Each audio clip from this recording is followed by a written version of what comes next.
Welcome back, everyone, to the 2022 Seacoast Open here, live from the DoubleTree in Andover, Massachusetts. William Stewart here of USA Darts. Happy to be here for our coverage of this one. As we're going to do a little improvement here. We're going to move some things around just a touch, get that scoreboard up that we all know and love. As this is mixed doubles here, and it's Aaron Jalbert and Melissa Jalbert taking on Justin Lint and Jen Papillardo. So great match here underway on this one. We're actually a couple rounds into this bad boy already. We gave them just a minute to kind of flow on through the bracket just a little bit. It kind of helps to do that with your first event of the day. So we figured why not? We'll just take a minute, take some photos, do a couple interviews in the background. That's exactly what we did. So we have some interviews for you coming your way Saturday and Sunday. We got to talk with Joe Hedrick, Alex Spellman.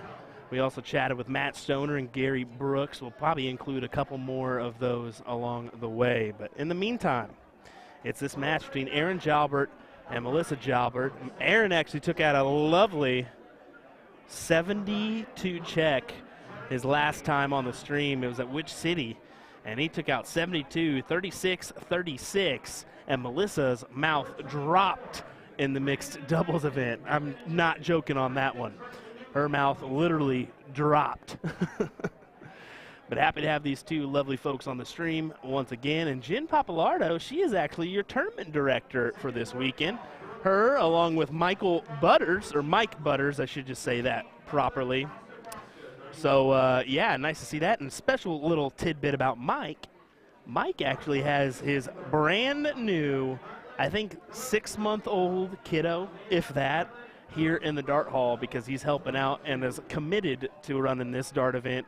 She's actually passed out with all the noise still going on in the background. She's passed out behind the booth. Isn't that crazy? Well, look at this, 94. Neen Tops is going to go over to the double 10 now and gets it with his last dart. Aaron Jalbert and Melissa Jalbert up 1-0 in this one. Justin's going to step to the board for our bullseyes here. Definitely a nice out to start, Benjamin, is you always want to kind of rattle one, quick one off and get in that comfortable spot. That's always my call on that one, or what I'd love to do. It doesn't always happen like that, but we all know that one too well. A little bit more commotion in the background, so I don't think we're going to have a lot of issues with players hearing us unless we clear out the hall a little bit. So should be okay to full in-depth commentary here. Let me know if you're hearing any music in the background or if it's just kind of muffled. We don't want to get a copyright strike, that's for sure. That's always no bueno, as we're in the dart hall this evening, or at this event. Normally we're trying to set up just outside, but that's not always the case.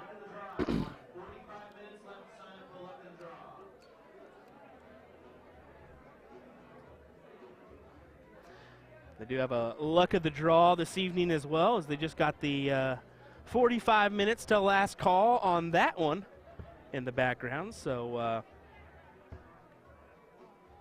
I would love to participate this evening, but I don't think it's going to happen.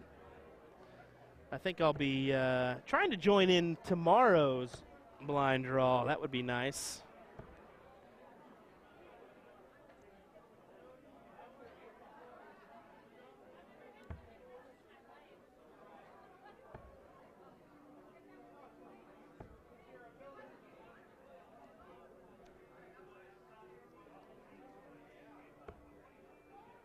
Oh, I better change that one around.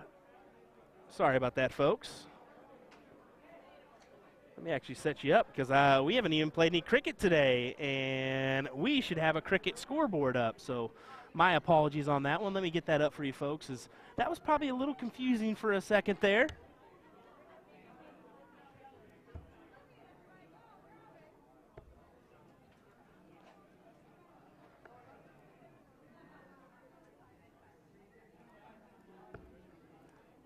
Every once in a while, you can have one split through the cracks here as you all by myself till tomorrow when Nick Pratt joins me from, he's a local player here. He's actually runs part of that North Shore League. So looking forward to having him on the, in the commentary booth this weekend. Let's get you that scoreboard up, and I'll kind of blow that up as we go. So we can at least have a better look of the scoreboard. Once again, my apologies on that, folks. This is the second game, 1-0 in the favor of Aaron and Melissa Jalbert. It's a 501 cricket. Trying to see if it's choice on that last leg. Doesn't say on my flyer, so I'll have to ask after this event. Justin here going after the trip 15, got it with the first dart, looking for 5 or 7, grabs the 7 mark, as I think he's also a tournament helper for this one. So I wanted to mention that for Justin. I saw him helping out with the boards yesterday. Ooh, saying some weird little tongues there.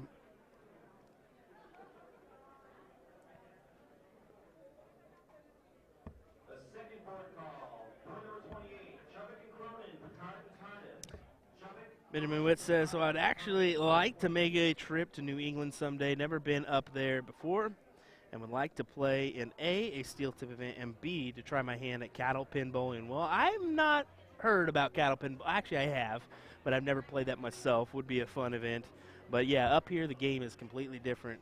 Steel tip threshold, the Minutemen Dart League and Seacoast Dart Association have been around for a while. I say Minutemen because they're so close to the Seacoast Dart Association and pretty much run neck and neck, right next to each other. And Minutemen Dart League once had like 10,000 members, so pretty incredible. Not a lot of soft tip up here. Let's be honest about that one. Jalbert trying to turn the tide here.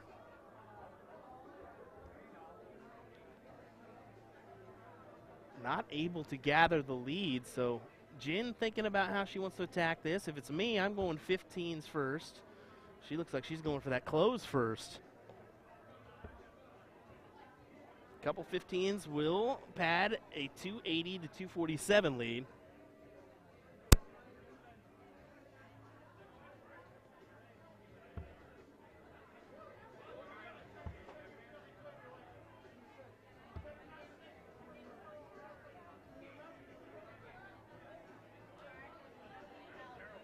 Mark Bastion tuning in. Lovely to see you, or nice to see you, I should say, at Witch City last weekend. Always good seeing you, sir.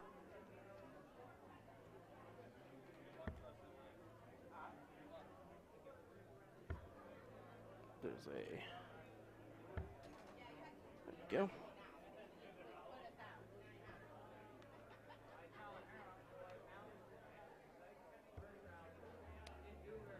Nice solid 5 mark there from Aaron, kind of turns the ship around.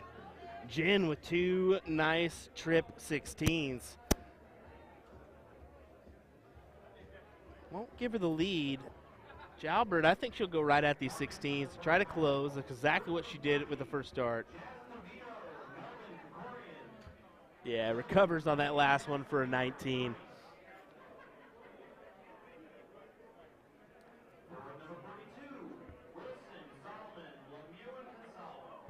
Justin's got a solid little stroke here.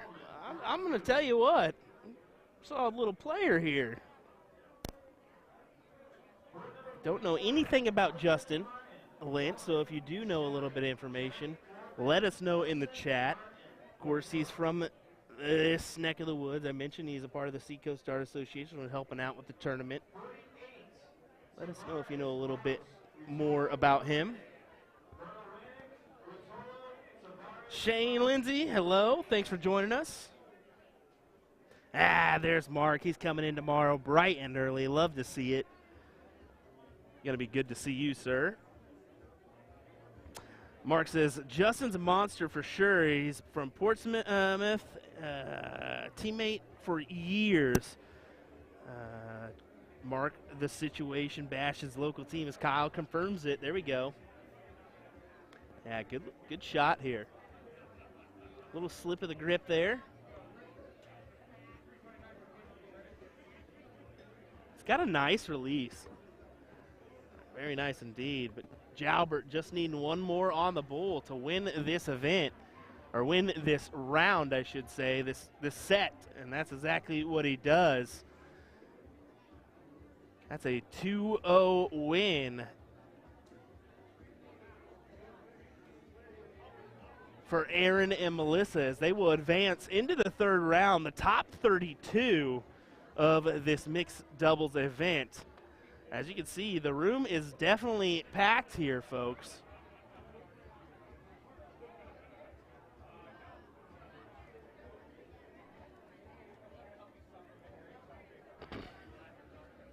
We'll take a quick gander around the room. We'll hear a quick word from our sponsors as well.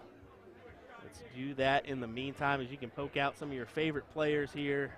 As there's Larry Butler. How about Steve and Nana Foster from Canada joining us? Love that. There's Caden Anderson in the background. Seth Stefano there in the background.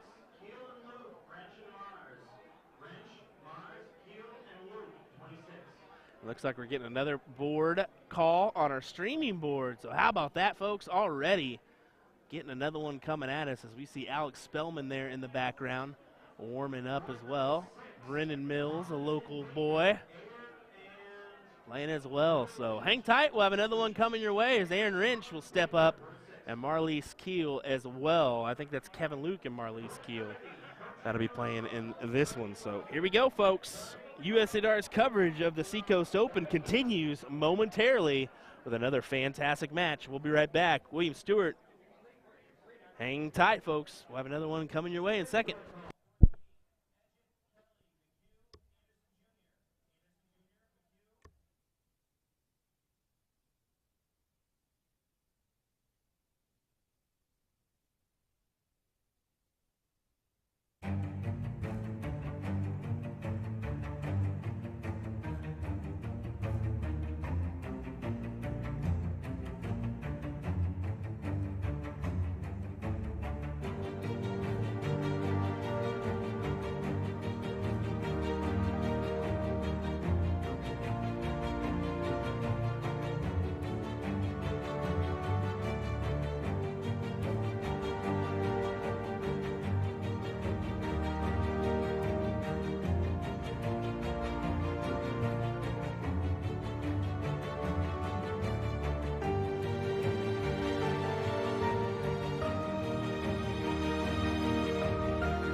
So you want to get into darts, but you're not sure how. We can definitely help with that.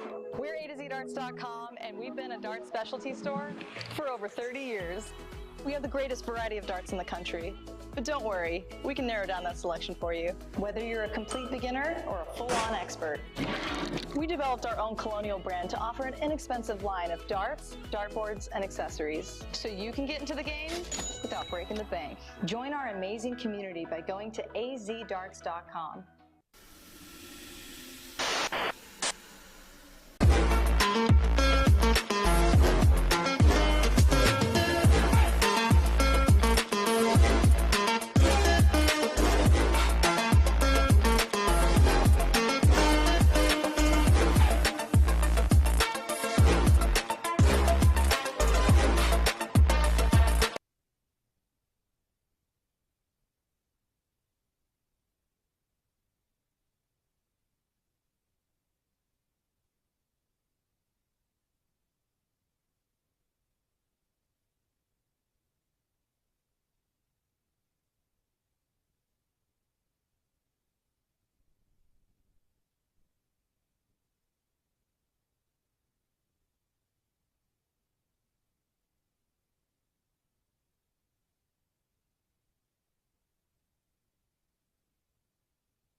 righty, here we go with another mixed doubles match. This is Aaron Rrench and Carolyn Mars taking on Kevin Luke and Marlies Keel.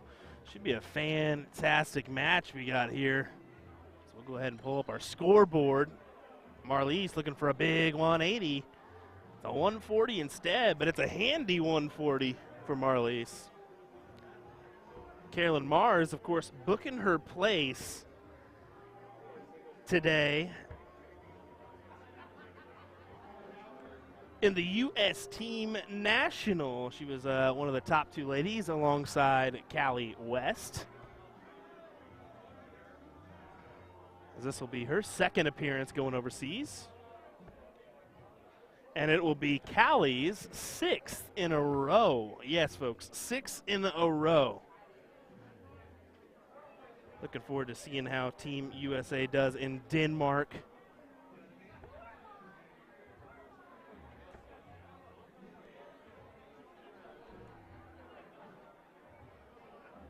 Marlies walks in front of the camera. I have to tell her, no, no, no, no, don't be doing that.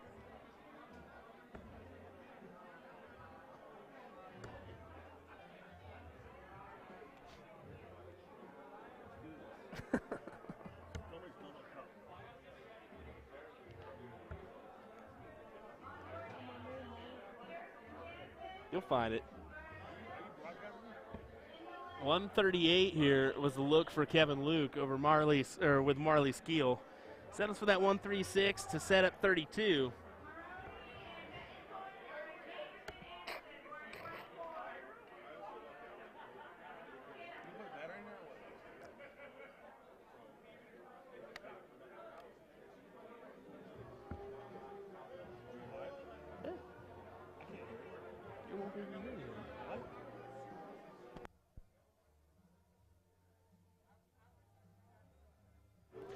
.32 the look for Kevin, and as he was well, sorry, I looked over to Jason here, or Mr. Ammerman. I keep calling you Jason. I think Aaron won that court. Yeah, Aaron won that court, but they took out the first leg, and Marlies Keel and Kevin Luke. I'm not going to be rude to you. I'm going to go ahead and put a battery in because I thought that was going to be funny not just to do that to you.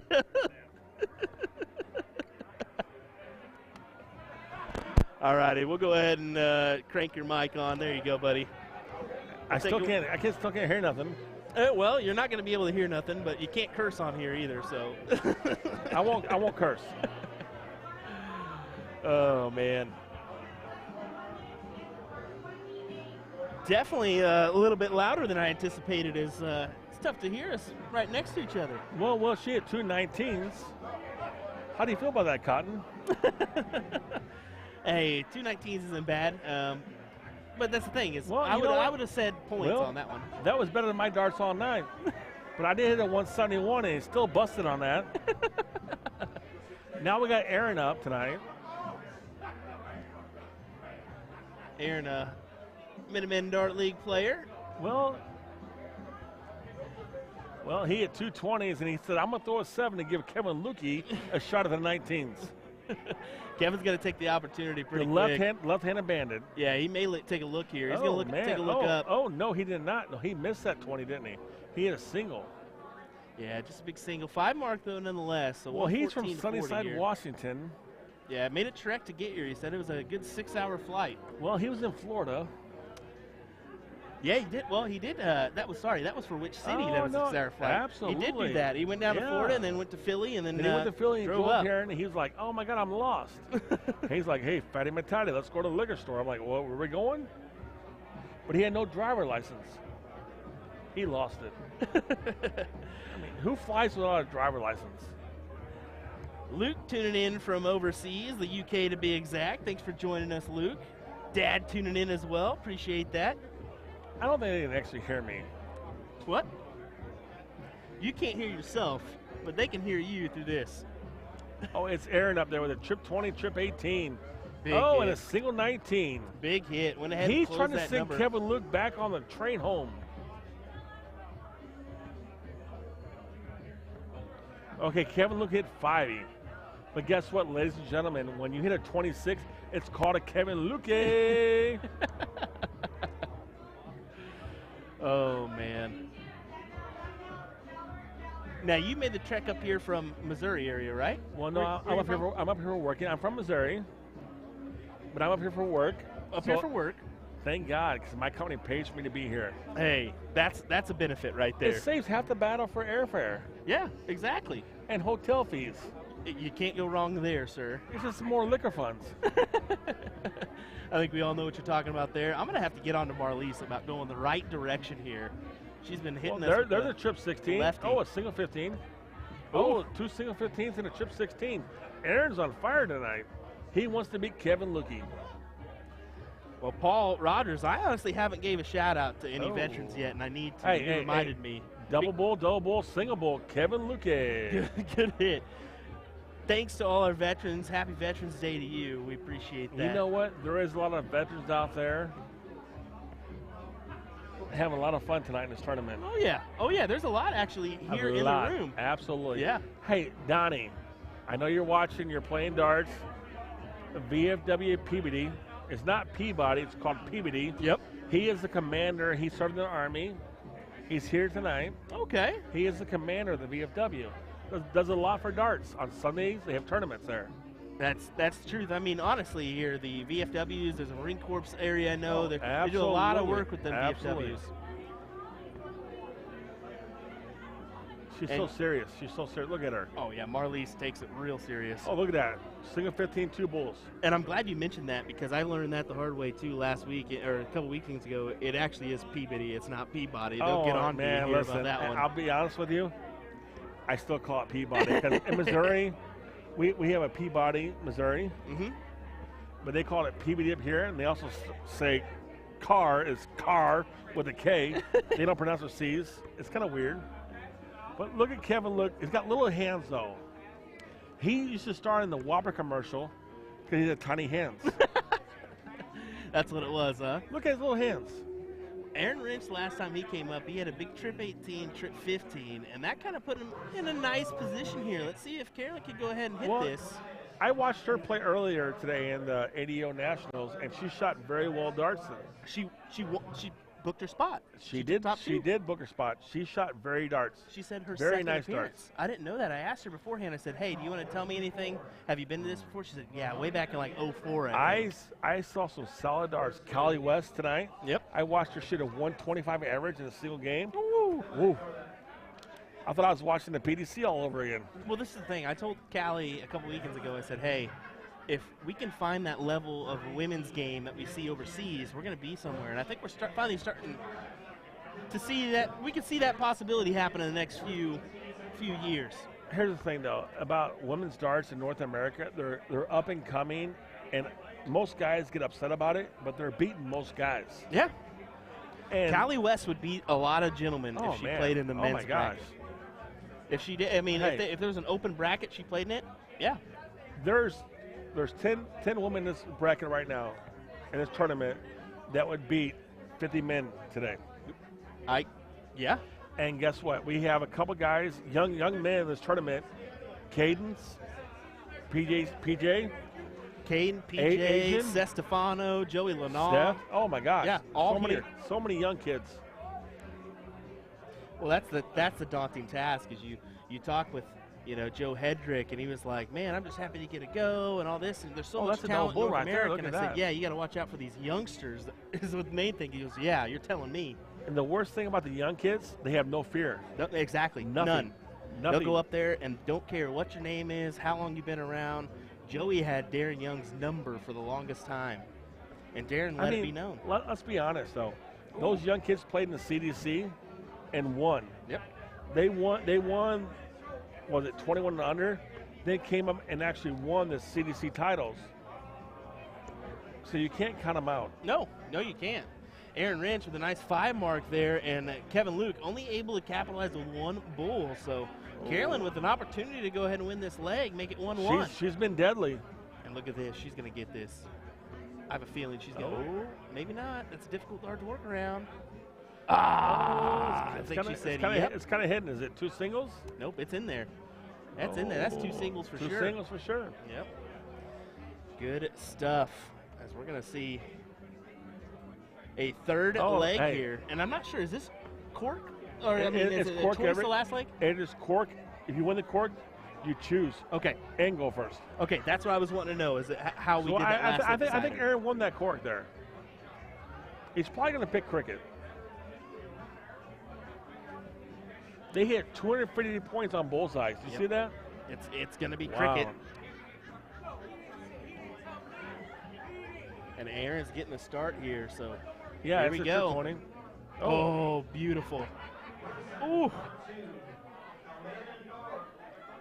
Hey, when in doubt, trip it out. Brian Steinbach saying, wow, FKL. Brian, nice to have you in the chat, sir. Yeah, just one of those unfortunate goes for Kevin. I think he suffers from that every once in a while, but usually once he finds his groove, he finds Cotton, the groove. he's left-handed, so he's thinking the right side of his mind. Yeah. Luke asked, can someone explain what cork is? Not something I've heard of. He's from overseas in the UK. So cork is a bull up or a diddle. It's kind of what we say here. Bull or diddle. Going for bull. Yeah, going for bull. Just to decide who goes first. So I know some of our mannerisms can be different from the UK for sure. Oh, absolutely. Oh, yeah. You know what we should bring in is Danny Jansen, the mullet. Oh, yeah. That is actually a gentleman that I'm going to try to interview this weekend. Oh, man, he's a great guy. Phenomenal. Absolutely. And he's playing with a fatty matati this weekend. It's kind of weird. AKA so his partner, Mooneyham, Ryan, had to work this weekend. Couldn't make it. So he reached out to me, which I was going to play with my twin sister, but he couldn't make it. He couldn't make it. Of course, Ryan, he helps us out a lot with these. Ryan's a great guy. Ryan's probably one of the nicest guys you'll meet in darts, and outside of darts, he's an even better person. Yep, exactly. He helps out the Springfield. He helps out the Missouri. He is such a nice guy. Oh, unfortunately. But he keeps calling me and Monty Cooper country bumpkins, and I don't understand it. Oh my! Look at that from Keel. She's not able to get anything. What? Listen, if we're playing low ball cricket, she's on fire. Yeah. Just so you know. What? Look at Aaron go. He's like, hey, how you doing? Whoa. Aaron's been stepping up his game. He's been one of those players that. Actually, Aaron's an underrated guy here in Baltimore or Boston area. Now, and that's the thing. He's got a solid team around him. They have a big team. Kevin event here. He is that North American 9 marker. So like Suicide 9, I know is massive here. Aaron's on a pretty good team as well. Aaron is actually a great thrower, but actually he doesn't really talk much, but a great guy. Yeah. Very kind. He's like a gentle giant. Other than he calls me Happy Meal all the time. But then again, when you can't eat. I mean, when your name is Kids Meal, that works too. I'm going to leave that one alone. I mean, I prefer a 68 where I order one, but that's between you and your wife. I'm just saying. 317. But look how serious he is, though. Oh yeah, look up. This is no business. He knows him and Carolyn can be a dominant duo in this bad boy. I don't doubt it one bit. Boy, that's a big trip 20 right there, Cotton. Well, here comes Kevin Lukey, though.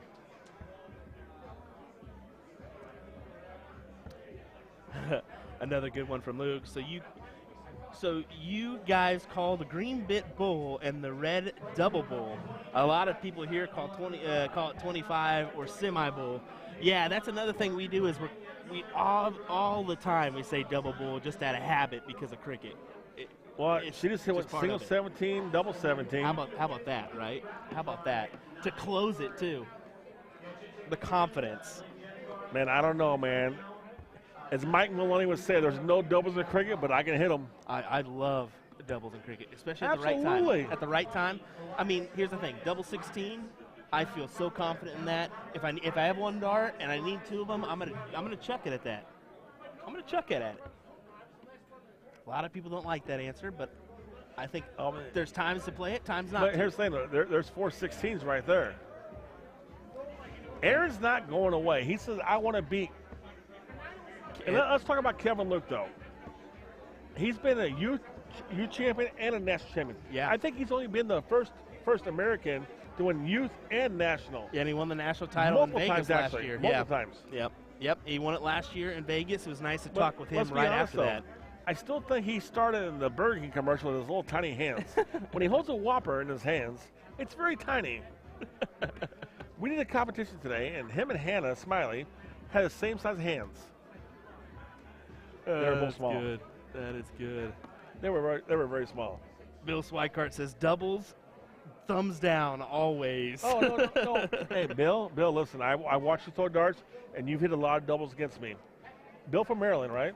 I believe he's from the Maryland, Virginia area. Yes, he is. He's from the same neck of woods as Caden. Very good shot, though. Yeah, he is. He's a Very good great shot. Brian Steinbach saying no doubles in cricket, sillies. You know what, though? When in doubt, double it out. If it works, let it flow. Love it. But here comes Kevin Lukey. Yeah, he's going to have to come up with a decent amount of bulls here. And that's a great blocker. Hey, Kevin, shake it off like your hair did. You can see it in his eyes. He's got to work his way around. Yeah, that's always a tough one. He was way out of view there. Way out of view throwing that bad boy. He was throwing from Mexico. He said, I want tacos. Didn't happen. She is brutal. She is brutal. Look at that. Wow. She is a brutal dart player. I'm telling you right now, Carolyn and Aaron could be a team to reckon with in this bad boy. I'm going to tell you something right now. That's a team to watch out for. It is. It is. Well, see, here's the thing, though. I do believe that Kevin Luke and what's his partner's name? They won a tournament here before. Marley's Keel. They both have been prominent and dominant shots for a while. No, they won. Where was it at? Well, they didn't lose a leg. They didn't lose a leg in a tournament recently. Wow. But the last two tournaments, they haven't won nothing. Well, hey, folks, but look at this guy here. He's happy. Yeah, it's Veterans Day. Feel free. All righty, folks. Well, we'll be right back with some more action here as we wait for another match. Thanks for joining us here for a little coverage of our mixed doubles event. We'll be right back. Hey, and by the way, though, A2ZDarts.com. Look at this guy. Look at this guy. Hey, listen, Jennifer Mounts will supply you with all your needs. But listen, if you want a ball cap, a free ball cap, you come in the next 10 seconds and you snatch it off his head, it's yours for free. Don't do that now. Don't do that now. All righty, folks. We'll be right back with some more action here in just a second. Thanks for watching.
All righty, I guess it helps me get some lunatics out of the booth here.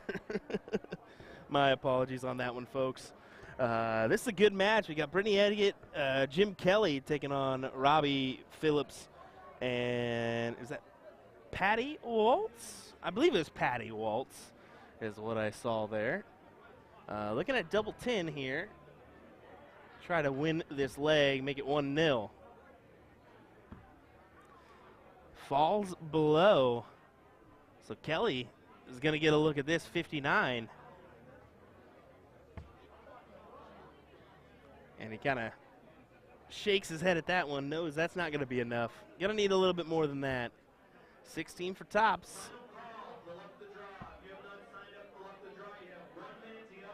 A little high indeed.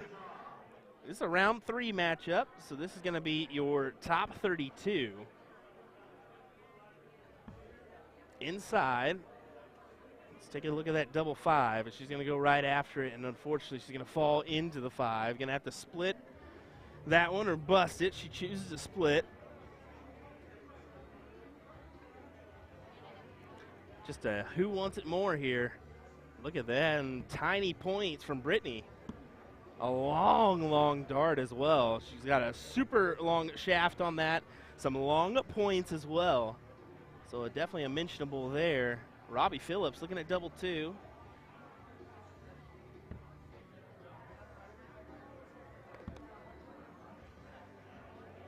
And he manages to snag it. Let me know if you're hearing anything in the background, folks, as it looks like we got a little Creed going on. Want to make sure we're not bleeding through on that one.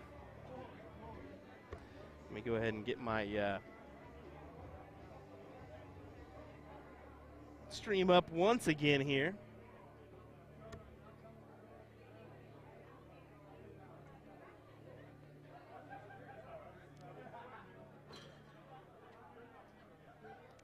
Let's go ahead and take away that scoreboard. We'll pop open our cricket scoreboard.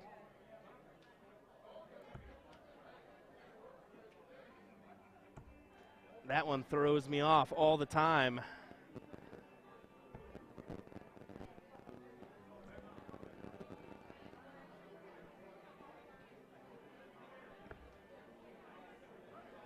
The transition from 501 to cricket and back to either one.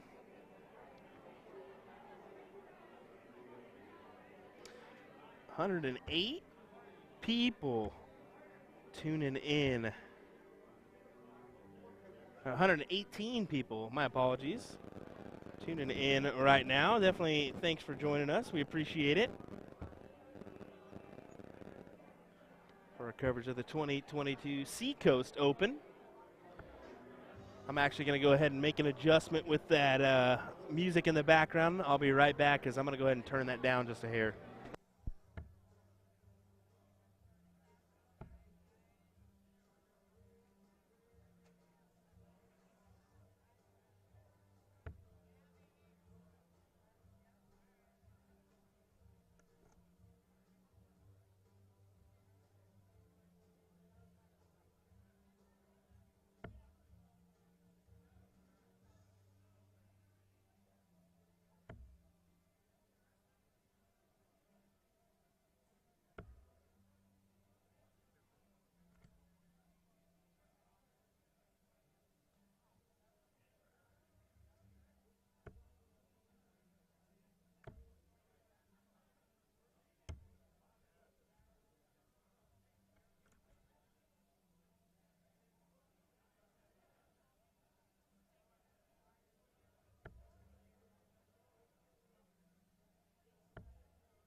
Alrighty, sorry about that.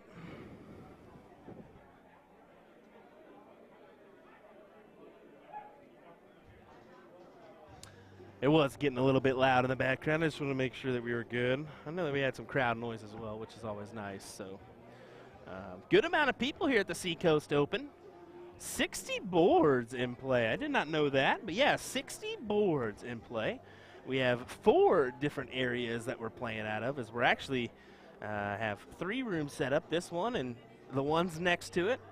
We also have, about 10 boards in the restaurant about 50 yards away from the tournament, the normal tournament hall. So kind of a cool setup. I'd like to play in that little restaurant area and see how that goes.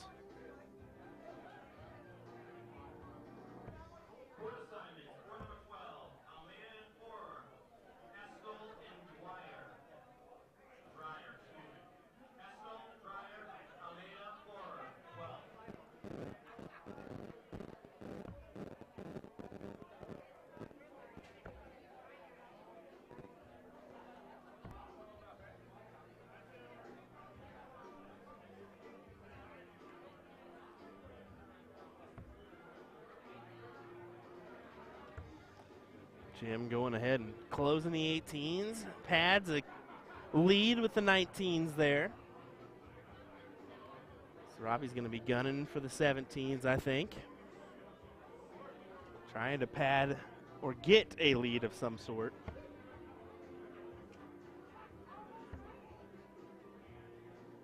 Looking to get another one of those, and he does. 7 mark for Robbie Phillips. Just a reminder, tomorrow Nick Pratt will be joining me.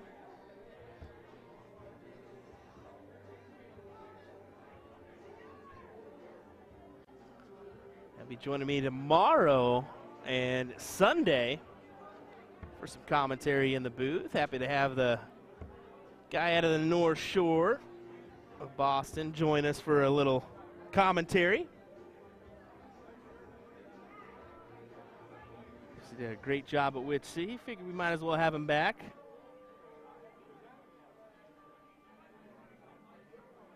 Jim asking exactly what he needs to do here. Going right for the 19s. Now does he take a look? I would take a chance. He might as well, and he's not happy with that one. It's still a 4 mark on the 19s, though.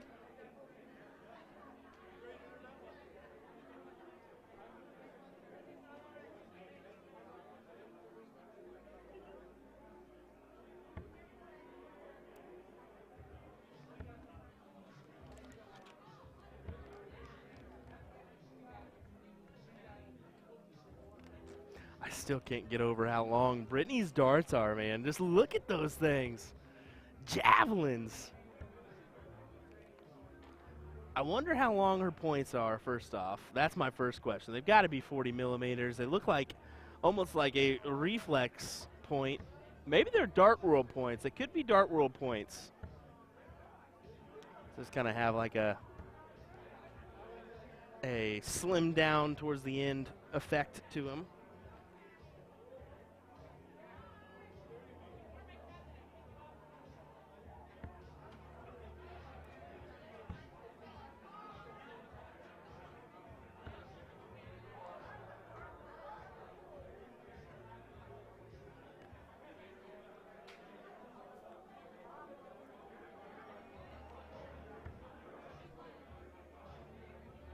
Big trip 16 there from Robbie, and he shakes off that last go at the 15. He's going to stay right there, try to get it. Only able to grab that single. Back and forth battle here. Robbie and Patty did win that first leg if you're just tuning in. So looking for a possible 2-0 win here.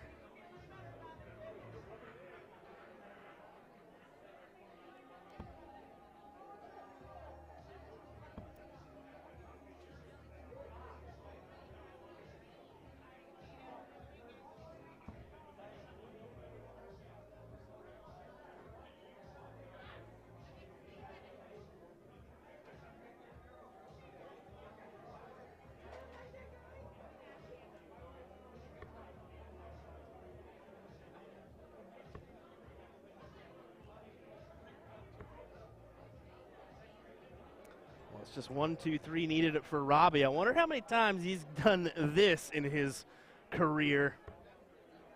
I'm sure it's been a lot of times. And look at this. There it is. I was about to say, I wonder if he's going to do it again, and that's exactly what he does. Robbie Phillips, Patty wants continues on as Jim Kelly yells at her and says something and then says, give me a hug. Good stuff all around, but Robbie and Patty will advance. Jim and Brittany will bid adieu as we head into the top 16 for those individuals. Well, folks, we'll be right back with some more action. How about a quick word from our sponsors here of the Seacoast Open 2022. Thanks for tuning in. William Stewart here of USA Darts. We'll be right back with more.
with another matchup, and I think this might be a round 4, so that's going to be a top 16 possibly. Let me go ahead and check this out on our little system here before my phone dies, as I just recognized I'm on that L battery, that low battery.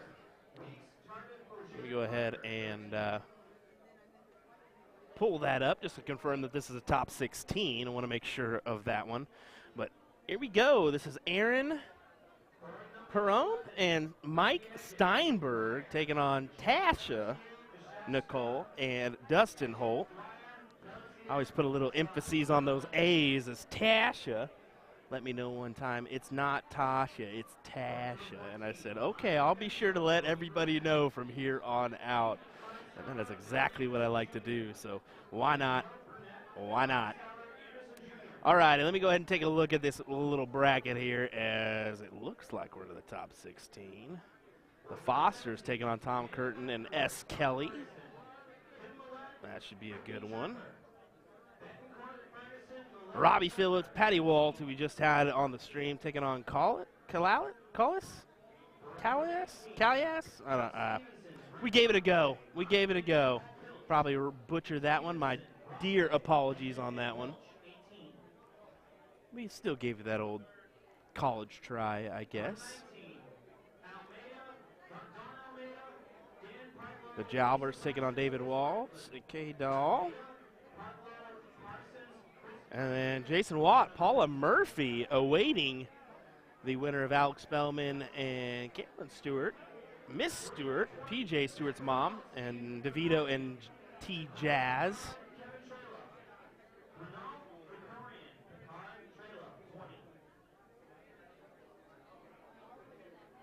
ahead and keep on going. It looks like these guys are on the bottom half of the bracket.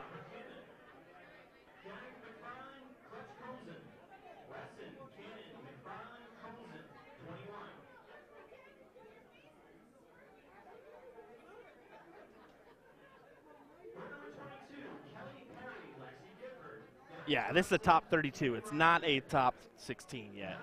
So I am glad I checked, because I would have definitely continued on saying this is a top 16 match.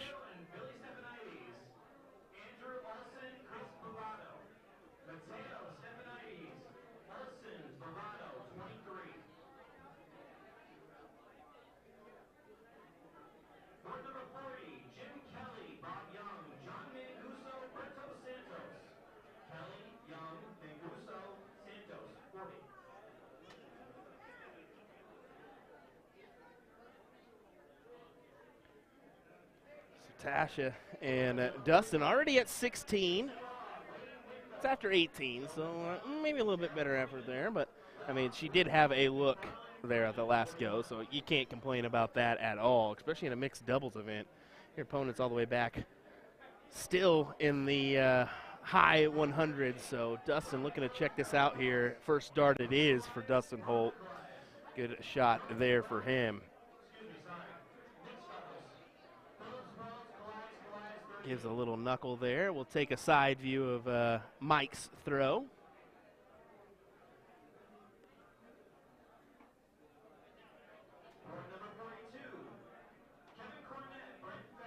And just underneath, but it's going to be Mike that gets the advantage, I believe. And we're going to go ahead and play some cricket, so let me change our scoreboards here.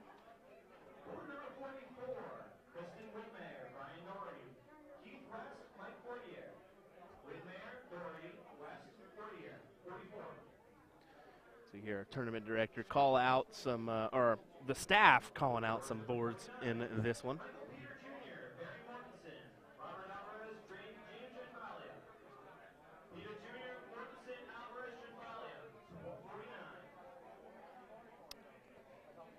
We'll have to refresh that one, looks like.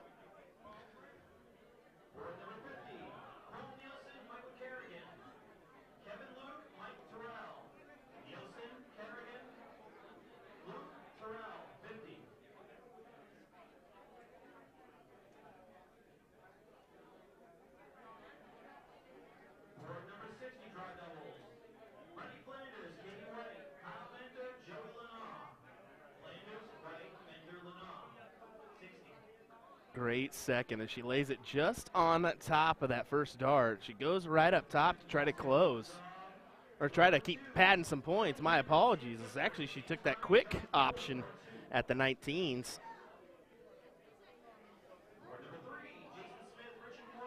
Oh, Mrs. Nicole's going to have to open up a new bed.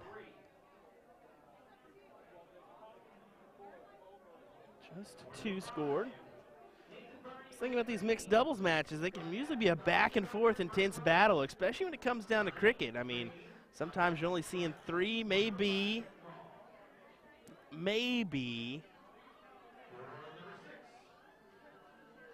4 marks, 5 marks at a time.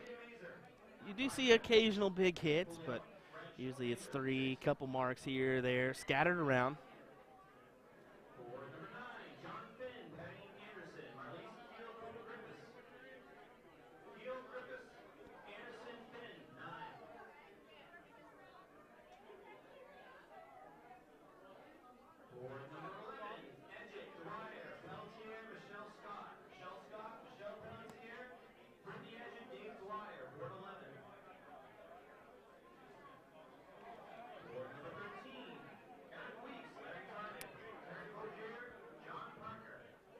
And asking about a chalker. I don't believe we've got a chalker on this one. Usually we've had a chalker most of the times around, but occasionally that'll slip through the cracks so you don't get one. And again, some people prefer no chalker. There's that occasional few that don't want one. Does help things speed up a little bit, but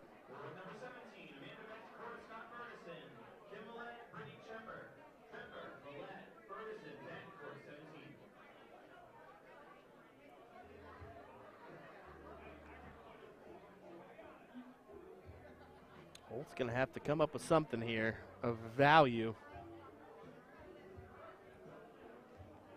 Of course, they did snag that first leg, but this leg has proven to be a different factor as Mike and Aaron are putting in a 3.4 effort compared to Dustin and Tash's 3.0.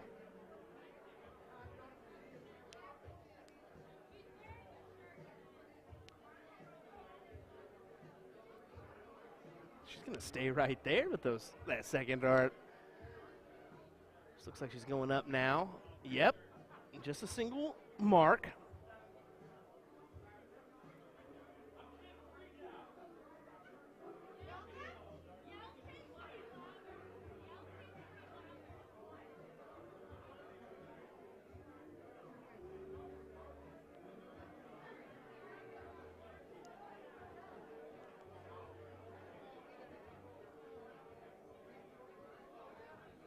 Scrappy little leg here.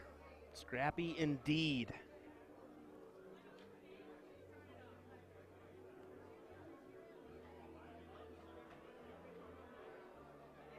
Kind of punch for punch at the meantime. Got a little thud here. There we go. How about this from Dustin, though? It's a big hit. You need another one, my man. Need to stay on those 16s. And he ricochets into the trip 8. I don't mind the move, but at the same time, I think you got to have a lead before you make that move. But it's what it is. Aaron, potentially 2 darts to close this 16. There's one.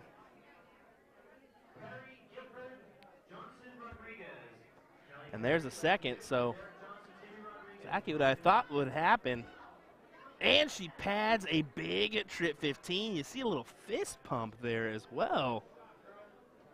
Gotta love a little excitement on the Aki. I love a little excitement.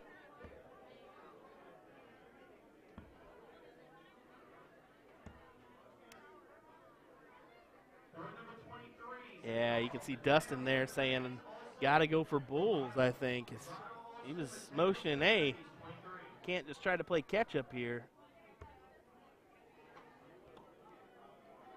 Randy, hello. Thanks for joining us. Appreciate that.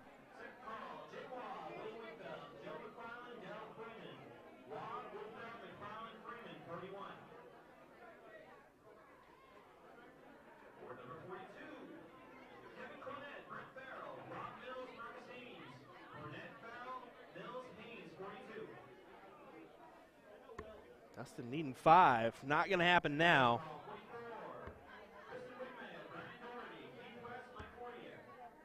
And he puts it outside and really brushes it off. Says, no, sir, not that one.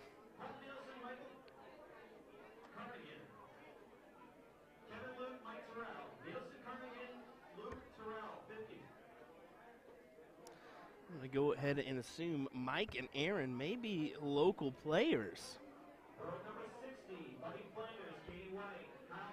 That Boston Bruins shirt, I'm guessing that she's from around this area. Let me know in the chat if you know a little bit more about Mike and Aaron, please.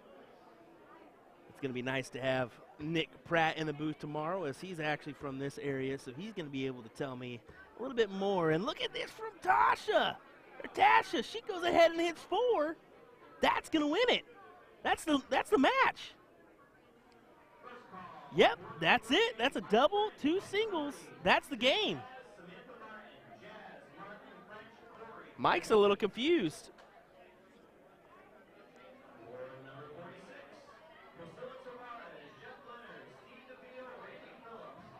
Mike's a little confused here, and I don't know why he would be.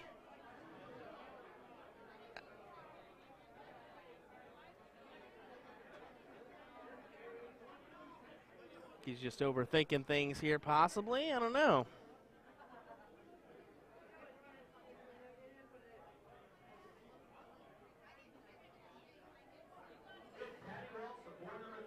Maybe there wasn't a 15 close.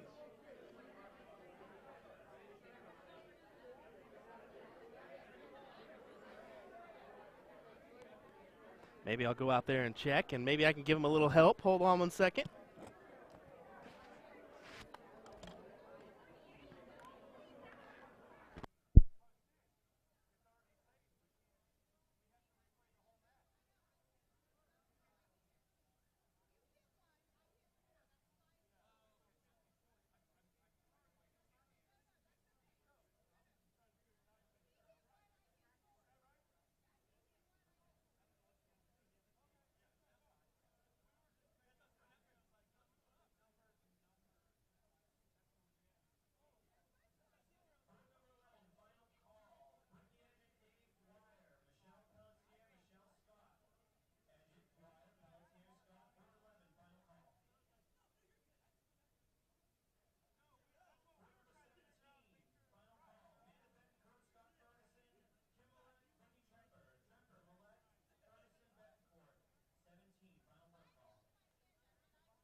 All righty, yep.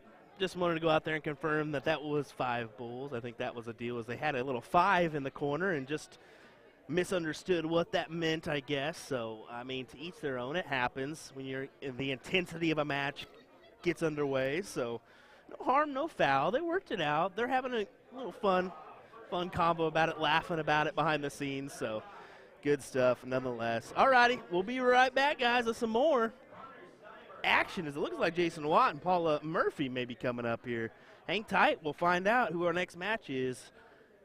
William Stewart here of USA Darts. Thanks for watching our coverage of the Seacoast Open this weekend. Definitely, I know that I think there's a bull shooter event going on this weekend in New York, if I'm correct, maybe Niagara. So we appreciate you being here and joining in on this fun. Reminder, tomorrow Nick Pratt will be joining me. Looking forward to some good conversation about that one. And how about this? January 19th to the 22nd, the Las Vegas Open is happening at the Tuscany Suites. We're happy to be there once again to live stream the event. Come join us if you would. We look forward to having you there. All right, we'll be right back, folks, with more action live here from Andover, Massachusetts.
Well, the camera work may have to be good on this one. Actually, we're in pretty good shape. I thought we were going to be chopped off head here.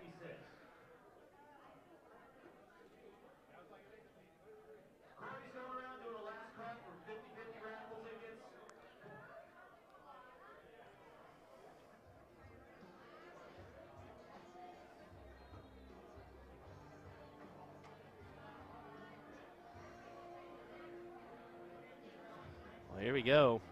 This should be a good one. As it's going to be Alex Spellman and Colleen Stewart, PJ Stewart's mom, and Paula Murphy and Jason Watt. So should be a good matchup here. Let's pull up our 501 scoreboard. Make sure it's correct here. There we go. That's better. We'll pull that up. Turn on some board noise. How about this? Viewership's been amazing, folks, on all our platforms. Just checking out YouTube, looking at our chat there.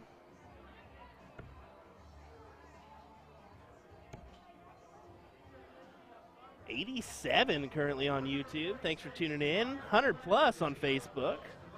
Great numbers. Love it. Love it. Share this around to your friends. Let them know we're live here for our coverage of this event.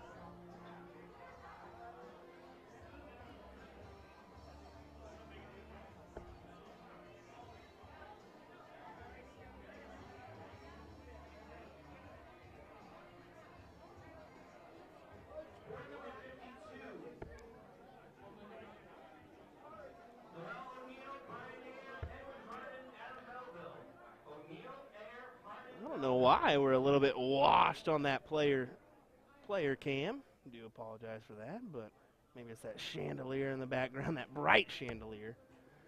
How about this from Jason Watt? Been throwing great lately. I was surprised he stayed there, but a solid ton nonetheless. Of course, you know him as the bearded dart guy. Of course, he has his own streaming platform as well.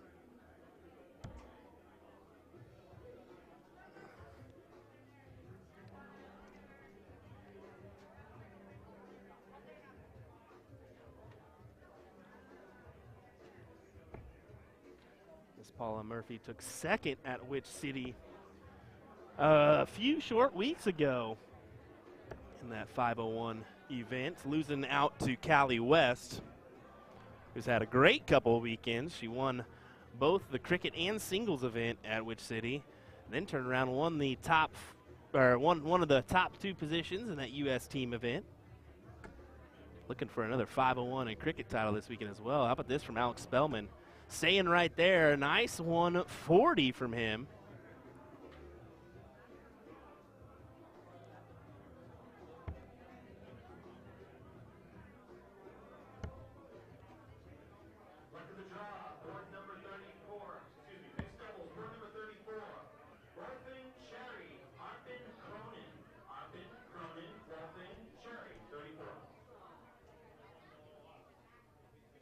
Colleen without an opportunity to check this out. So it'll be Paula Murphy with 60 remaining when she returns to the board. Roger saying BDG should have to stand at 3 inches behind the Aki, 3 feet behind the Aki even. That's what my guess would be. He can almost touch the board. Yeah, that's exactly what I did. I actually told him when I walked over to him. Right before I came into the booth, I said, man, let me go get my ladder real quick so I can fix these cameras for us. Because I really thought I was going to have to be moving this up and down for him. But luckily, we're in a little bit better position this year as we've kind of changed the player cam hole position. We've moved it up a little bit. 150 look, a doable checkout for Spellman, and he's not happy with that one as he looks to the sky. Wanted a little bit more, not going to have it. 20 leaves 90 here. That's exactly what he's going to have if he gets the chance to return. I wonder if Watt's going to go right at this. I wouldn't mess around. I'm going right at it.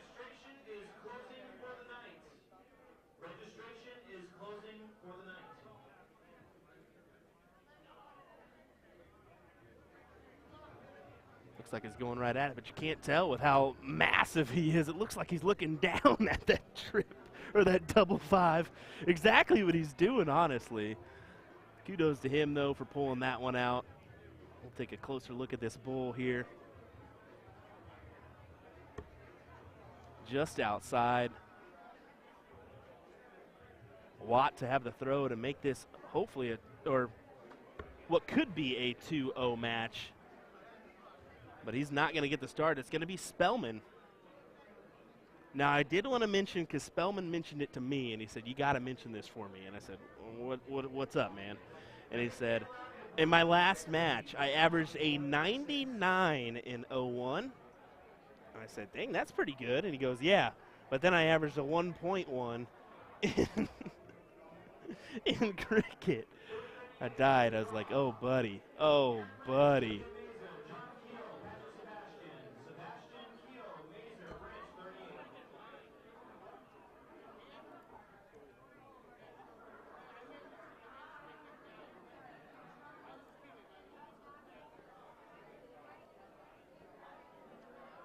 Move that out of the way there.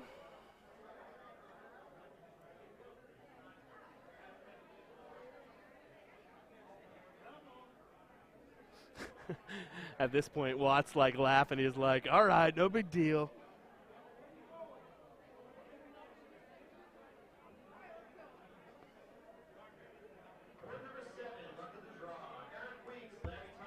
Watt gunning for the 19s here.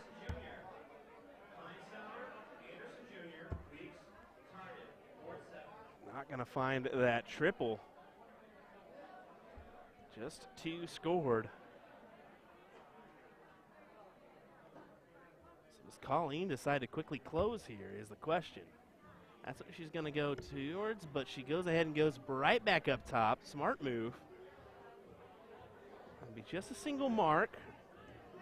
With Paula coming up behind you, that's not necessarily a bad move to go right back up, point at least 1 margin. But it's just 1 big triple, possibly 2 away from a big round from Paula, but it's a 4 mark.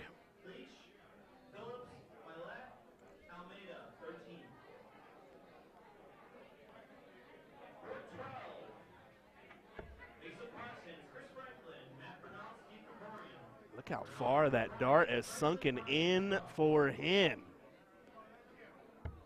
Wow, what a round of 9 for Alex Spellman. I'll drop one for my buddy Sean Green. Boom goes the dynamite. Just 1 time for the weekend. That's all you're going to get, Sean. But you got to drop 1 at least, and that's where I chose to do it. Clutch darts from Alex Spellman.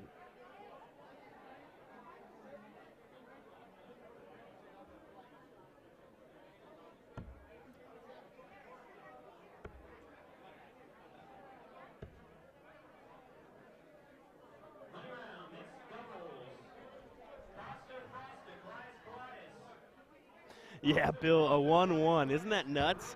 His reasoning for telling me that is like, I just want to let people know that even the good players have bad games. And I'm like, yeah, maybe you weren't paying attention and maybe you're throwing with your left arm. He goes, no, I was throwing with my right.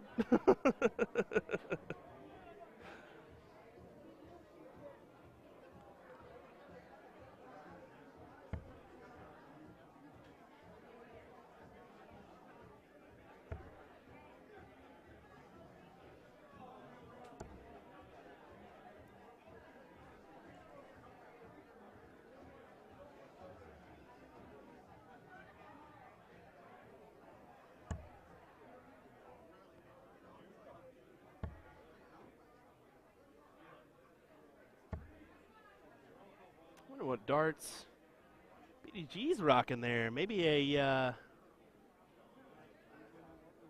little shot dart there is what it looks like.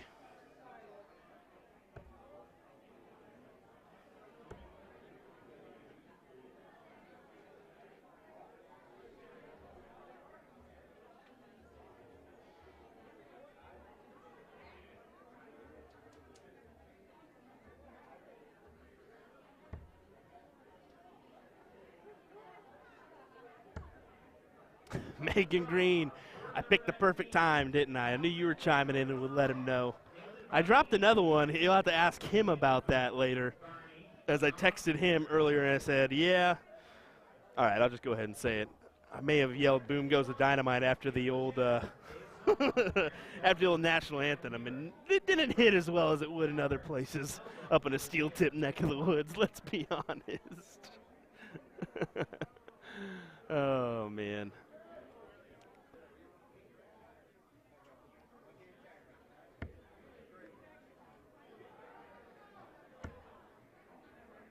Looking for a triple here.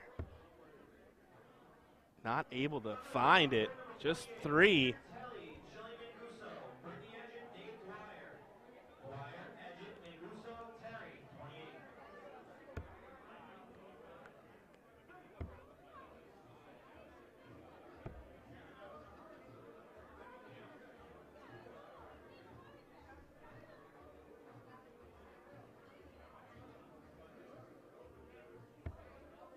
Alex and Colleen kind of padding a little bit of a lead here as it's 100 plus, but look at these averages, a 3.5 and a 2.3. Really nice averages here, this mixed doubles match. Big triple from Spellman. We'll advance right on over to the 15s, take those out as well. Classic Spellman stuff. And he hits a single bull as well. Keith Sparks saying, what up, guys? From Gorham, Maine. Thanks for tuning in, Keith. We definitely appreciate you being here, buddy.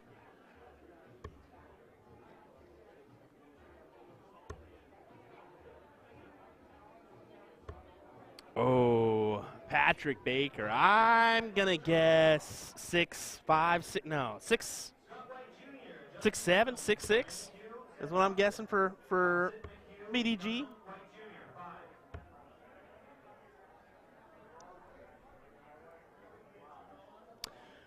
So, Luke, cricket averages are marks per round is how that works. So right now they're averaging 3.5 marks per round for Alex Spellman and Colleen Stewart. So that's how that one works. And marks, of course, are hits. So that's a single mark there from Alex, and that will win the leg. So that ties us up 1-1. Choice on that last leg, reminder. So the winner, let me go ahead and tell him.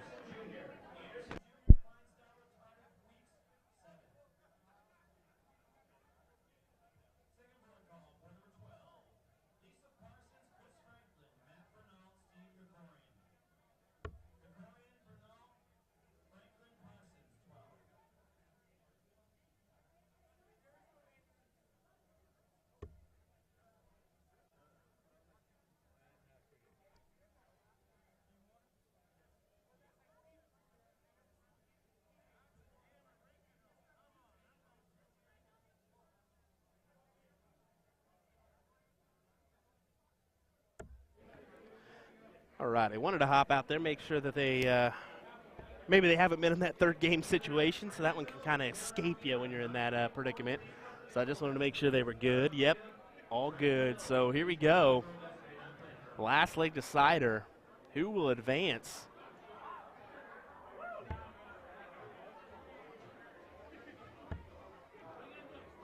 And what I believe is the top 8.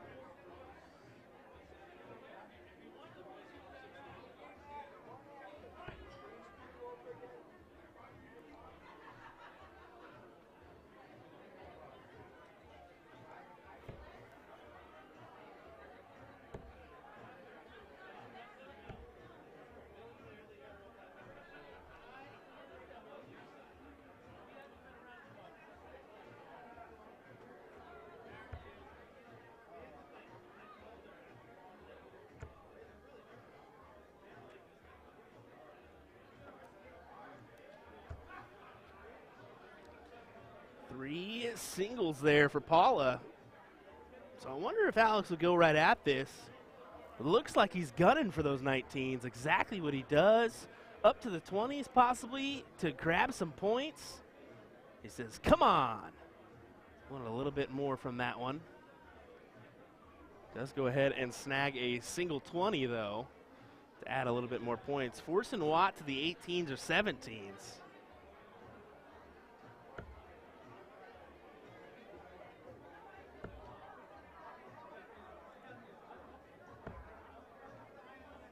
Dumpster Darts on YouTube saying, what's up? What's going on, sir? Thanks for joining us. Or ma'am, I should say.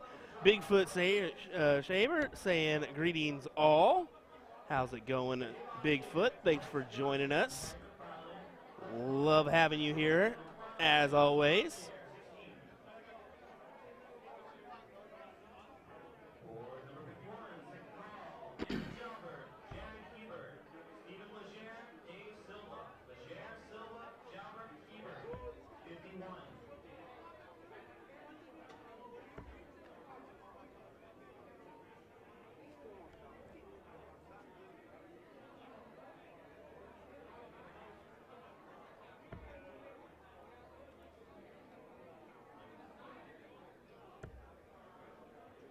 Dean Mansfield saying winner of the cork picks game and goes first. Yeah, that's the thing about this. It's a distinct advantage. So, I mean, you're going to see cricket probably, I would imagine most of the times in these last leg deciders. Then again, I've seen some 0-1 in play last weekend at Which City, or not last weekend, a couple weekends ago at Which City.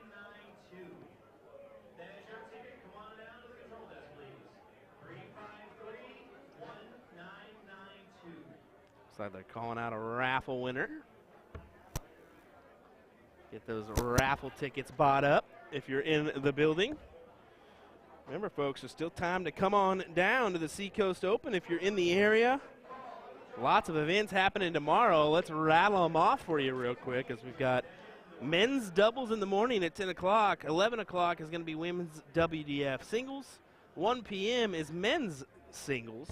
3 p.m. is women's doubles cricket. Then we've got mixed triples at 5:30. Draw doubles happening at 9 o'clock. So maybe we'll play in that, maybe not. As I'm wondering if women's doubles and mixed triples will kind of interfere with each other.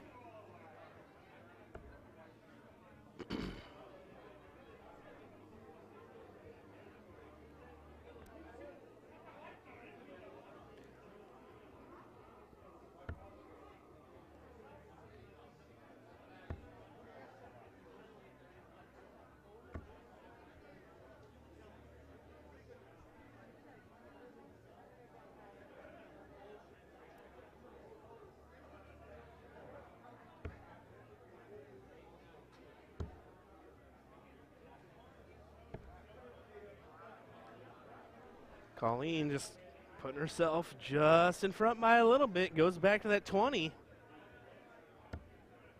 Keeps the lead there. Alex Spellman and Colleen Stewart doing exactly what they need to here. Possibly advance.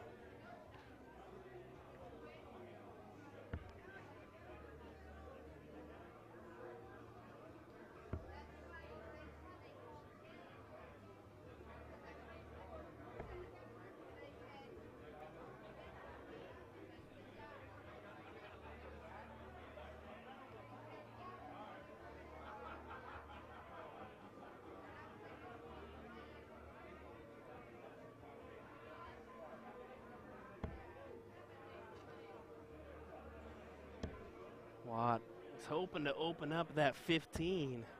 Does so with his last dart as he grabs a 4 mark.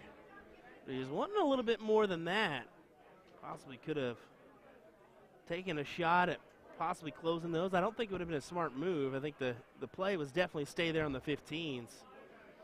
But Colleen not finding the 20s here. This could be detrimental. She's got to find one. And she's not finding any, so Paula Murphy can go 1-2 on the 20s and 1 on the 18s. You see Colleen bite her fist there. Oh, no. Oh, Oh, you see Jason and Paula literally go back, and now they're going to – I was wondering if she's going to have a conversation there, but I think she knows – what do you do? I mean, I'm interested in seeing what she does. Does she go ahead and take out the 20? Giving Spellman a look to possibly pad this to 100? I mean, either way, he's going to come up here with an opportunity, unless she goes 15s. I think the play is the 15s myself, but she misses that. But does a 15 really – that one's a tough one. The 15 doesn't really help you at all either. I mean, 45, 54, one dart is the difference there. What a super difficult miss. Oh, my goodness. That's just so crazy. Even Spellman kind of gives a look to Jason as you see, you know, Paul in the background just give him a, come on now, you got this. Takes a quick drink.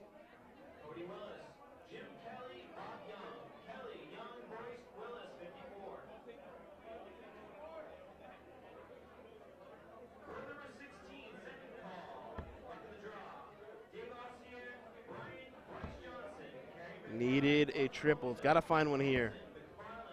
Doesn't get one. 45 points. Does give him a lead, but it's up to Colleen now.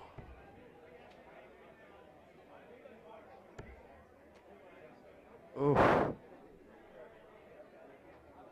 Starting to get scrappy. Starting to get scrappy here. And this last leg decider.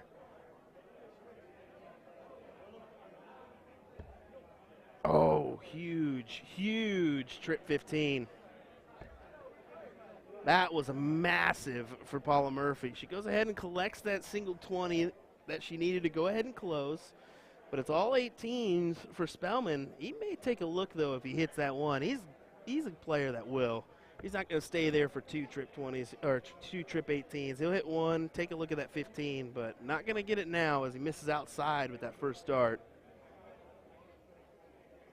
PJ Stewart, the tall giant that he is, steps into the booth here. Scared the absolute living daylights out of me for a second.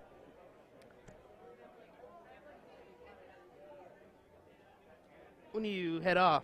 Next weekend? Next Friday? Headed off to Gibraltar, right? For the World Cup as well as the World Championship, right? Yeah, Youth World Championship, I believe. Is it youth or it's junior, isn't it? Or youth?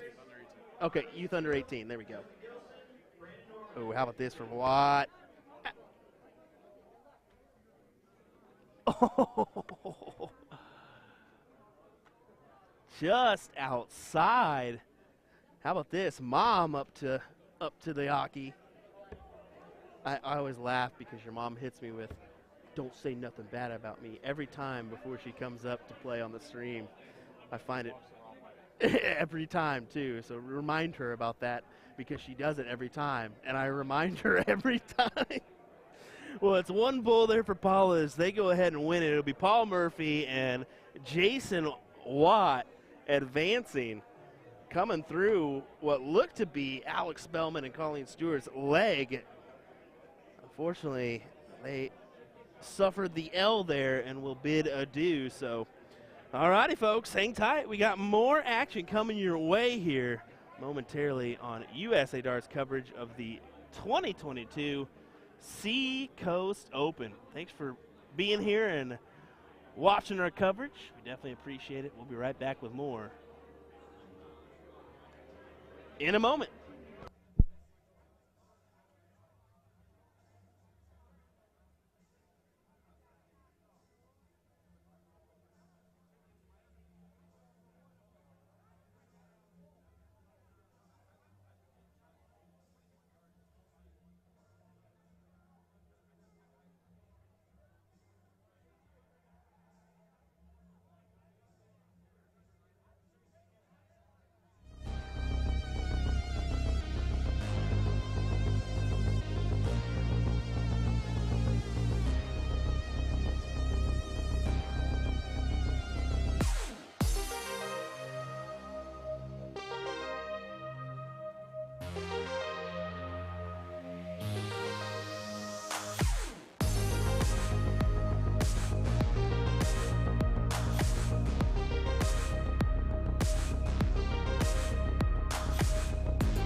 Alrighty, here we go with a quarterfinal match. Tasha, Nicole, and Dustin Holt taking on Kirsten, Dahl, and Dave Walsh. Hopefully I got that correct from heading out there real quick and confirming with Kirsten. So appreciate her being so kind as I made sure I was like, hey, I'm writing this right. And she was like, yeah, that's right. So we all know if you're a frequent viewer of USA Darts, Will butcher a last name in a heartbeat. And look at this from Tasha. Oh, 121 it is.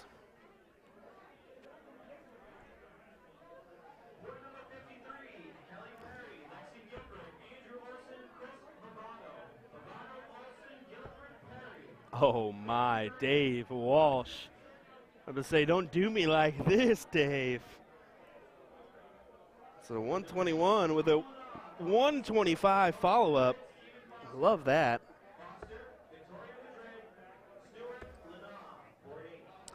I believe we're already in the semifinals of our top half of the bracket.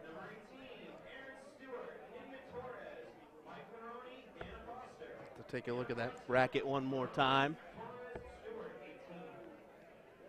As Caden's going to come in here and eat all my jerky, I just know it. Give me that thing. Get out of here. Oh, man. Caden Anderson. The Phenom. You want a mic? No. He's just going to sit and hang out. I don't blame you, my man. Young Caden Anderson, 16. You're heading out Friday for Gibraltar. And same as PJ. He was in here for just a second. Is the World Cup and Youth Under 18 World Championship going on at that event. So good luck to you, sir. Looking forward to seeing how your run goes there. Last year was a pretty good year for you. I know this year's going to be a little bit better, I feel. So we'll see. We'll see. Just go out there and do your thing. How about this? Holt was looking at 154, disappointed in that effort. It's just so crazy to me that Dustin, every little millimeter he is outside, he gives just a bigger grasp or gasp as he just expects to hit everything these days.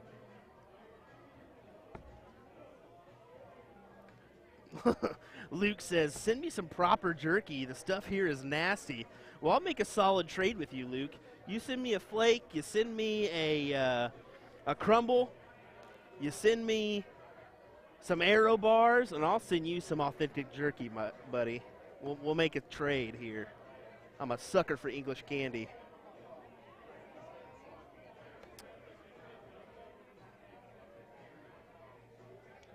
Tasha, a little confused here. You got to go 11 or trip 11 here. She's got 60.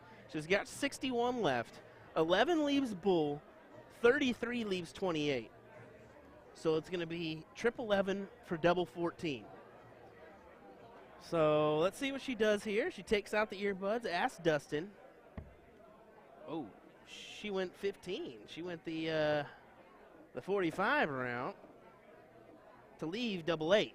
So not necessarily a bad opportunity there. The only problem is that she didn't leave herself a checkout opportunity. And look at that. Oh, no. Is that a 2, though? That is a 2. So it's 119. They're going to have double 1 left. Oh, my. That's unfortunate. As I'll be honest, Tasha and Dustin are predominantly soft tip players. They don't really play a lot of, well, Dustin's starting to play a lot more steel, but he's still not there mathematical wise, and he'll be the first one to tell you that. So he's still kind of working out that factor, but let's see if he can hit this double 1 here. Good marker. Oh, outside it goes. Kirsten going to have 52. It's 20 or 12. She hits a 5 there, so 47, 15 for 32. There it is. She's going to get a look here. Oh, double 7 leaves her double 9, or leaves her partner double 9 if he returns.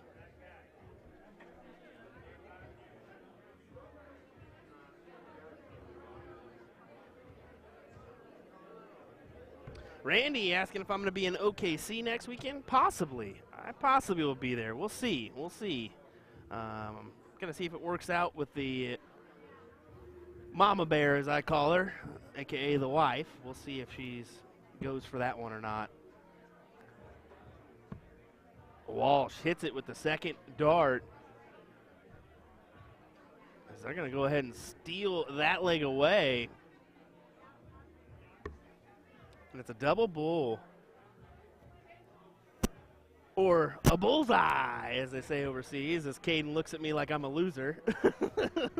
What was that look for? Oh, really? Because you guys played him earlier, right? So when did you play him?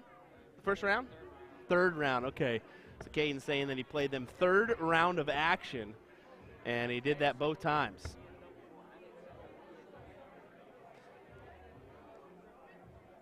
Isn't that irritating, my man? It is irritating. Here we go. Pop up that cricket scoreboard here. Matt Welsh. I will see what that tablet's called. I think it's a nablet? Something like that. It starts with an N. Yeah, the bigger tablet. Luke saying, get on the mic, Caden.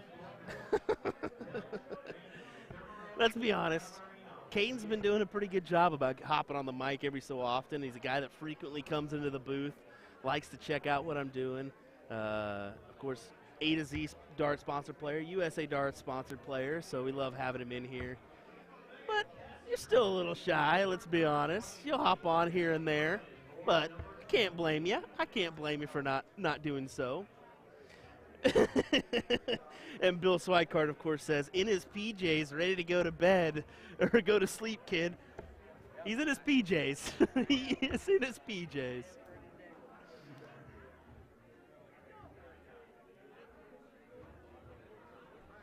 Suzuki Hall saying Nabatab, maybe? That could be it. I heard one of the staff here say it earlier because she didn't want to get it started up, but I didn't quite hear exactly how she said it.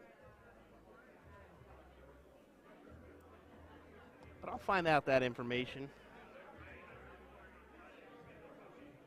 Ah, there we go.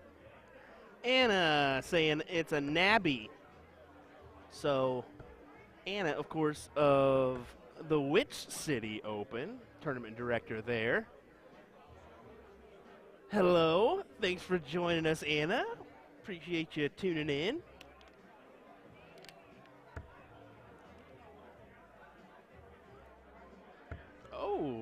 Whoa, what happened there? There we go. Sorry about that. Looks like I hit my mouse by accident. And screen went black. Yep, that's it.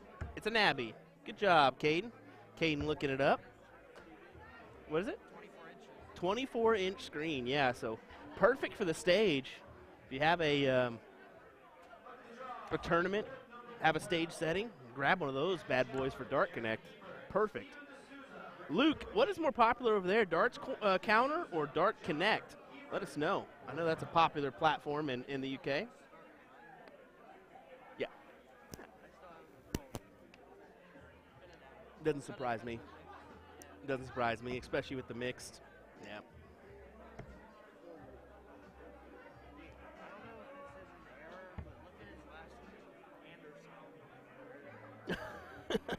Could be.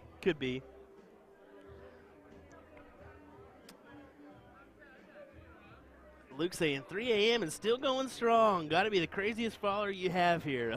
Well, are you a night owl, Luke, or are you a just crazy? That is the question that I have. And you said share to the stream. Share the stream, and I see several OKC folks watching now. That's great. Thanks, buddy.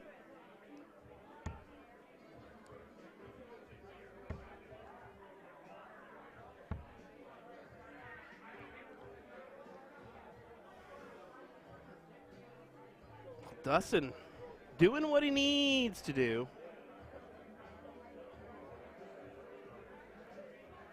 As he collects the 17s, pads a little bit of a lead. They are down 1-0 to Walsh and Dahl, so going to have to make this one a 1-1 affair if they hope to advance into the next round. And it's saying they don't sell them any longer new. You would have to find a used or refurbished and then upgrade the software on it, as it's currently software does not run Dart Connect. Wow, okay, well, Anna knows everything, man. Anna, come join me in the booth this weekend. We will have Nick Pratt join us this weekend from the North Shore, as he actually was one of the crew that was hollering out names at Which City. Looking forward to having him in the booth for a little help with the local players.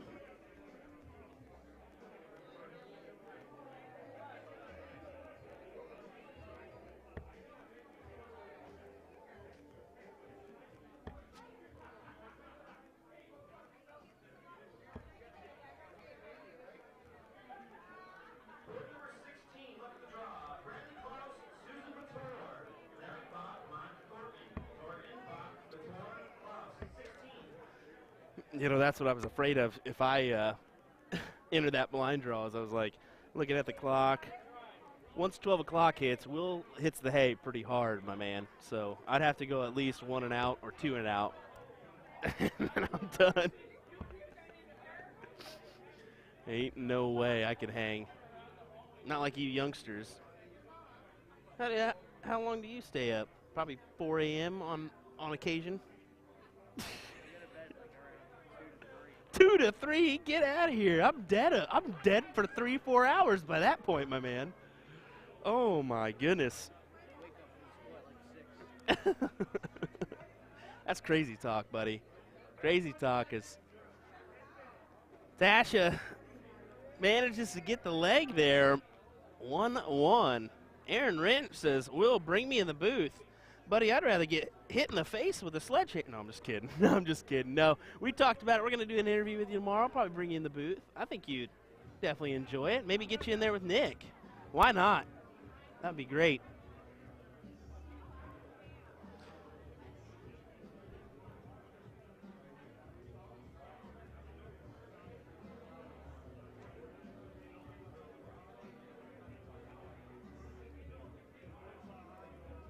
I think they're confused.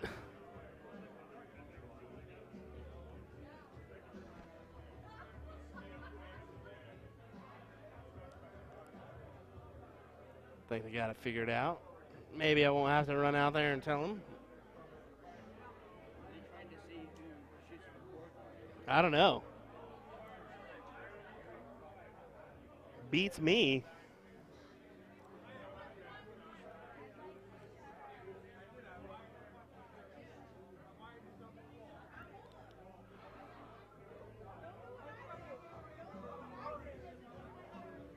It'll be Dustin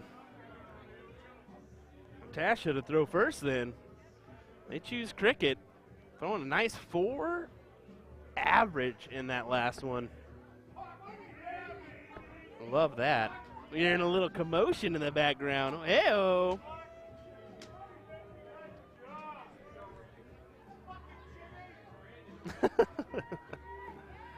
Well now, getting rowdy here in Andover, Mass. I knew these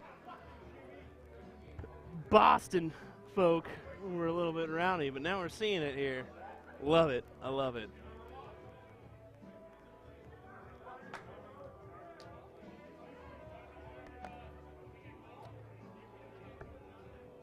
We're starting to, let me know if let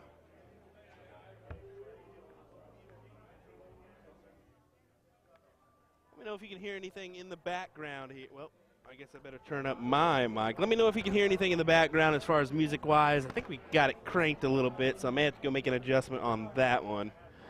Let me know if we're creeping up in the background other than just some random noises. How long does it take you to set up? Oh, 6-7 hours. Really? It depends on how many boards I'm doing, but yeah, 6-7 hours to set up. Probably about two to tear down. Yep. Oh, this and all the cameras. Yep.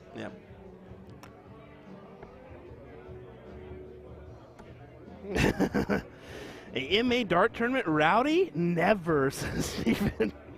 And it says it must be Nemer's mouth going. That could be the case. I did see him earlier. I don't know if he's playing this evening or not. I would assume so. I haven't seen him of late.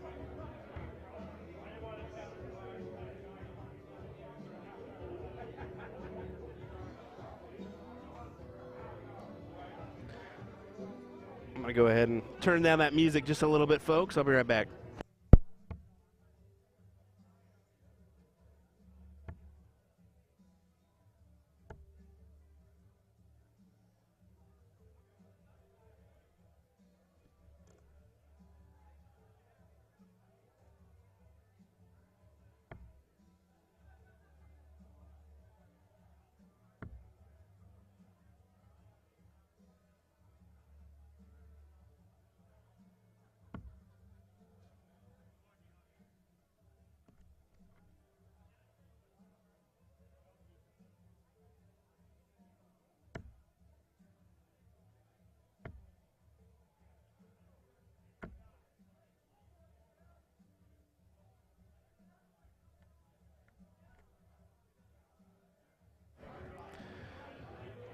Alrighty, a little bit better. Just turned it down just a hair. Yeah, Caden, you didn't grab the mic for a few and just hammer away? What?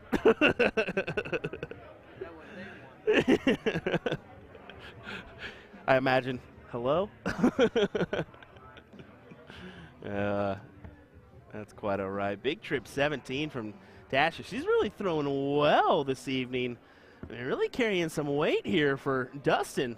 I mean, 3.4 in this leg for them. That's pretty good stuff. I mean, compared to a 2.2 from Kirsten and Dave.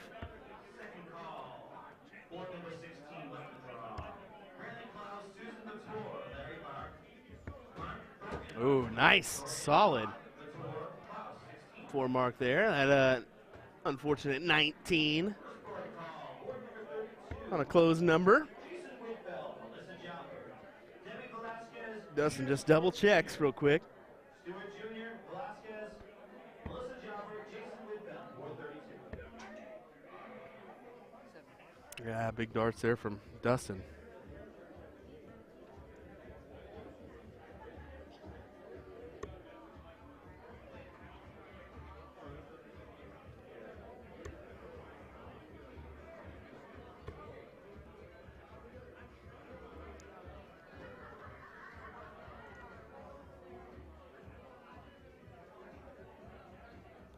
So Tasha hit 4 bulls the last time they were on the stream to win the match.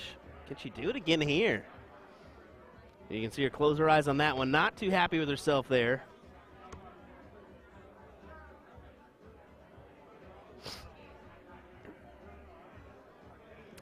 Jason, yeah. We haven't had a chalker for our last couple matches on the stream. I think it's just about that time in the evening where they're doing multiple events. They're doing the mixed doubles as well as the blind draw. And plus, once you get to this point in the evening, let's be honest, a few drinks have been had. A few. Just a few. And you get a little less willingness to go chalk a match. So I'm sure that would be why. But it does kind of stink. We'd love chalkers for all our matches, but that is quite all right. Dustin here. Just need the bulls. Let's see if he can go ahead and do it. There's 1. There's 2. Oh, can't get the hat trick, as they call it in soft tip darts most of the time. You hear it occasionally in the steel tip game too, let's be honest. Dave needing a 25 at least. Possibly can hit a few and make this interesting.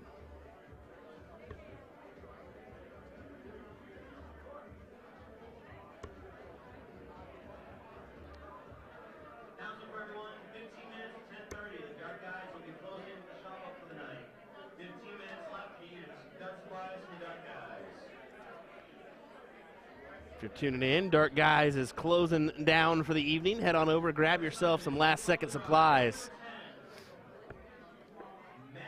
Had to zoom out real quick, and she caught me off guard there. Whoop.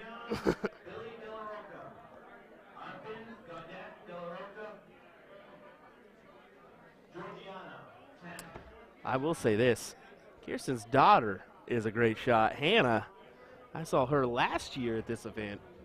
Very good-looking stroke. She doesn't play as often as Kirsten, but still phenomenal shot.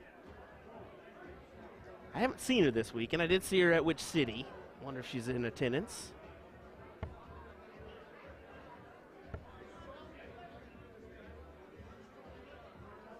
Man, folks, I got to say, I must admit, love the chat this evening. 110 over on YouTube, 177 currently on our Facebook page. That is some quality viewership.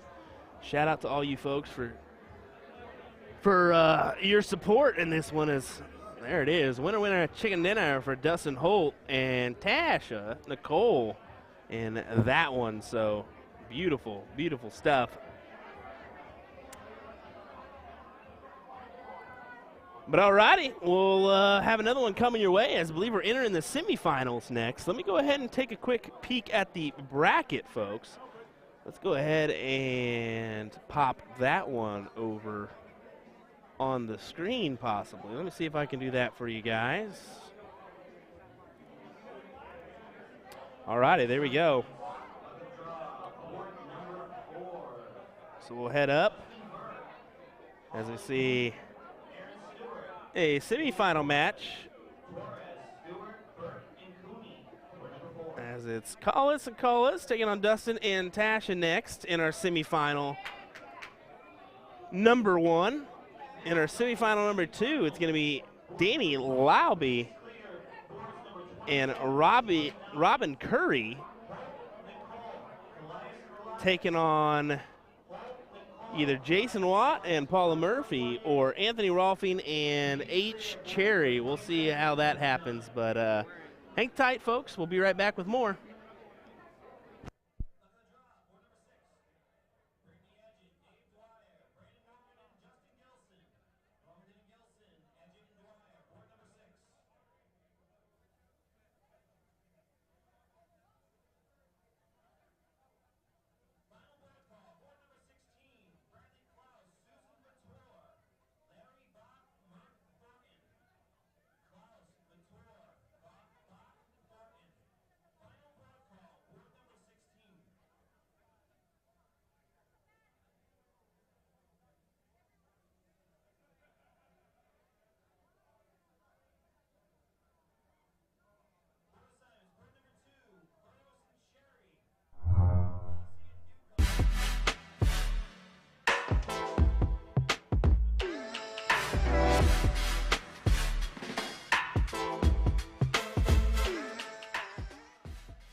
So you want to get into darts, but you're not sure how. We can definitely help with that.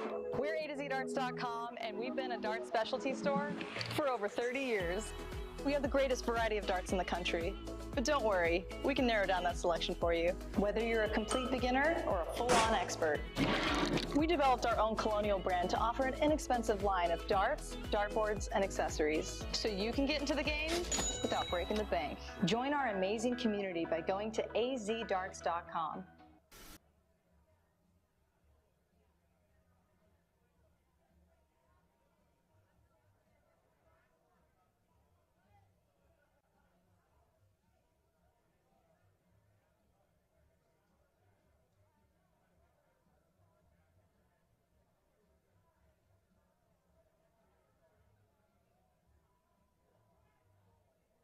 Four assignments left to draw. For number 34,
All righty, here we go with our next matchup. This is a semifinal matchup, folks. And it should be a doozy. Jason Watt, Paula Murphy taking on Danny Lauby and Robin Curry. How about this for a semis, folks? Robin and Danny doing some damage at Which City Open. Going to do some damage here again. We'll see what happens. Call, board number 46, let's draw. Off ensemble, Stuart Burris, Alicia Gossett, Camilla Chance, Gossett, LaChance, Ensemble Burris. Board number 46. First call, board number 30. Boyce, Tom Boyce, Cody Willis, Jay Watt, Wayne Bell. And I'll see if this is anything like Which City, where Robin was doing all the checkouts. Danny was hitting all the big numbers. That's exactly how it went. We'll see if it happens the same way here. But not if Paula and Jason have anything to say about that.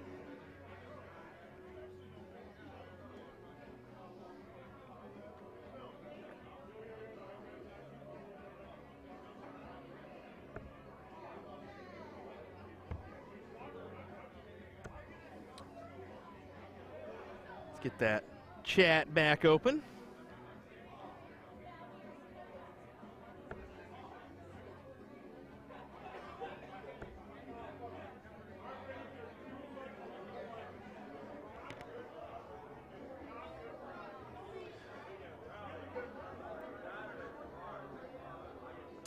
Luke says Danny Lauby has got to be one of the nicest people I've messaged as far as pros. Down to earth. Yeah, I mean, he's a laid-back guy. He's a drummer. He does music. That's kind of I think music teaching is one of his ways of producing income. So definitely wanted to mention that for him. Yeah, down to earth for sure. Real nice guy. Always, every time he sees me at a tournament, he says, "Hey, Will, how's it going, buddy?" So that's always solid. Appreciate that.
I think I'm going to wait just a second to adjust that camera, as I don't want to mess with these players in the middle of their throw. That camera is just in the line of sight, so I want to make sure that that is not going to be the case.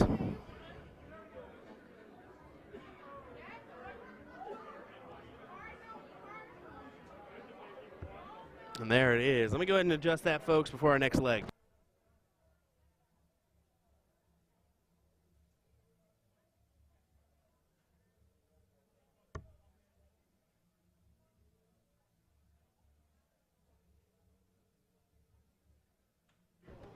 All righty, there we go. Elvis Tran saying, nice stream. Always enjoy watching and hearing your commentary. Well, thank you, Elvis. We definitely appreciate that, sir. Definitely one of those,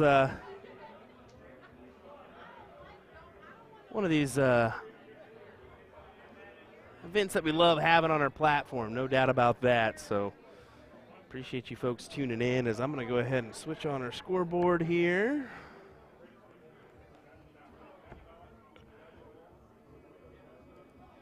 There we go.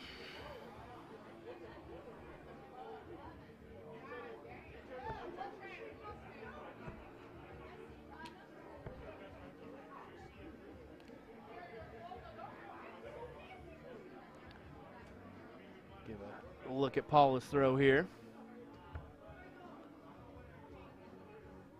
Not happy with that dart. Gonna have to adjust now.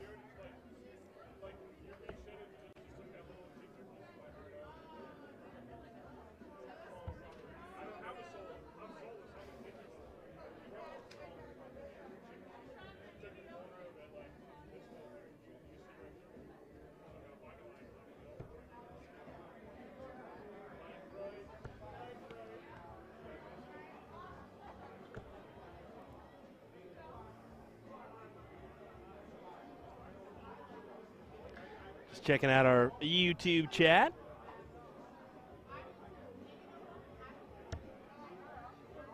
As Bob says, Bobcat here from Montana. Shout out to Kirsten and Dave. Good luck. Unfortunately, they bid adieu to Dustin and Tasha. Anybody watching the PDC Grand Slam opener tomorrow? Says Wisconsin Whiskey. I believe that's what that WI stands for. I definitely am looking forward to watching the PDC Grand Slam, as Leonard Gates will be in attendance, of course. Should be a good one.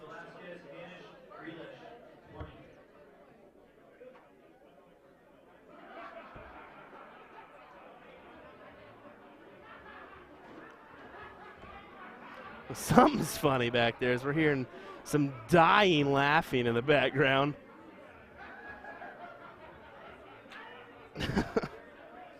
Almost to the point that I'm dying laughing.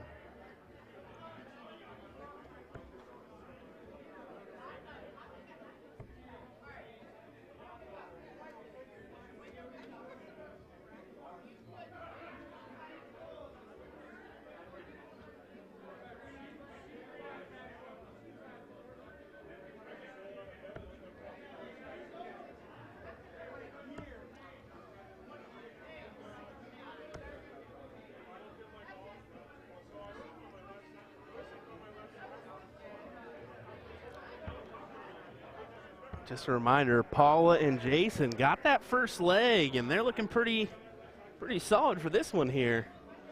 They can hold on. 3.6 average currently for Paula and Jason. It's a 3.0 average for Robin and Danny.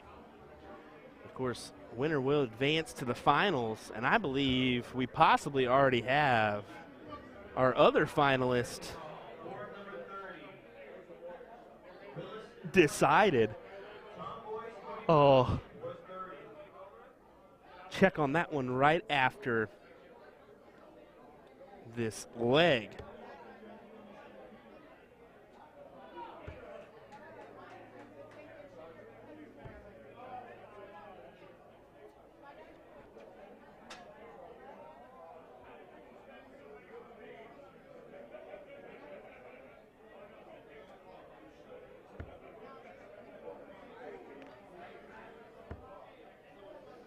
Big triple over to the 15s now. Not able to collect on the triple, but a 5 mark nonetheless. It'll be up to Lobby now. Does he go bulls or does he go 15s? He's going to try to load up them 15s. Oh, that looks like just a 3 mark. It is, as that one was into the neighbors on the second and third dart. He shakes that one off.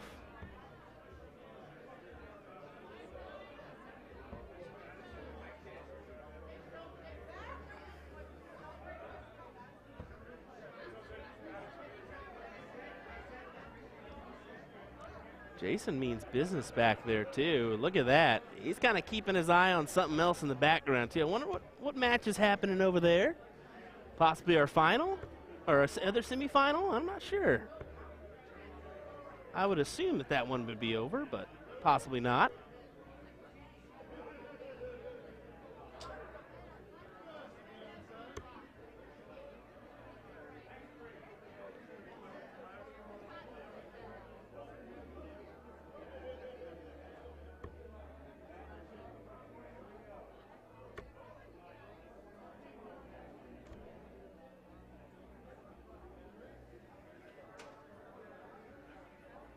Danny knows this maybe just out of reach here.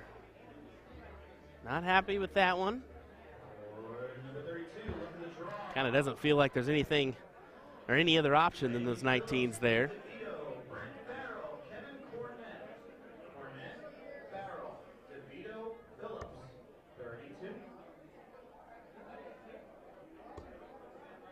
I'm going to tell you what a good day of darts here.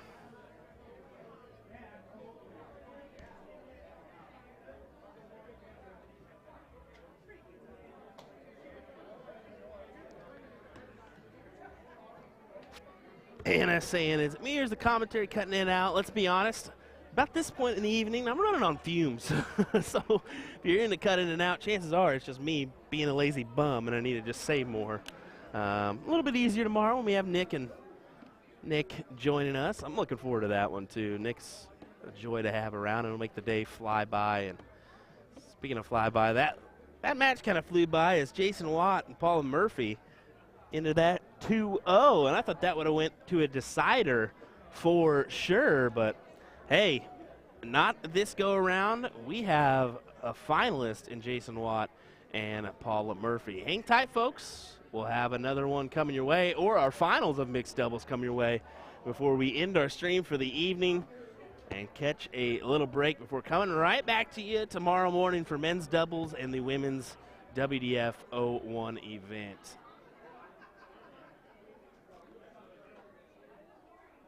We'll be right back, folks.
Looks like we're getting our scoreboard situation figured out here. There we go.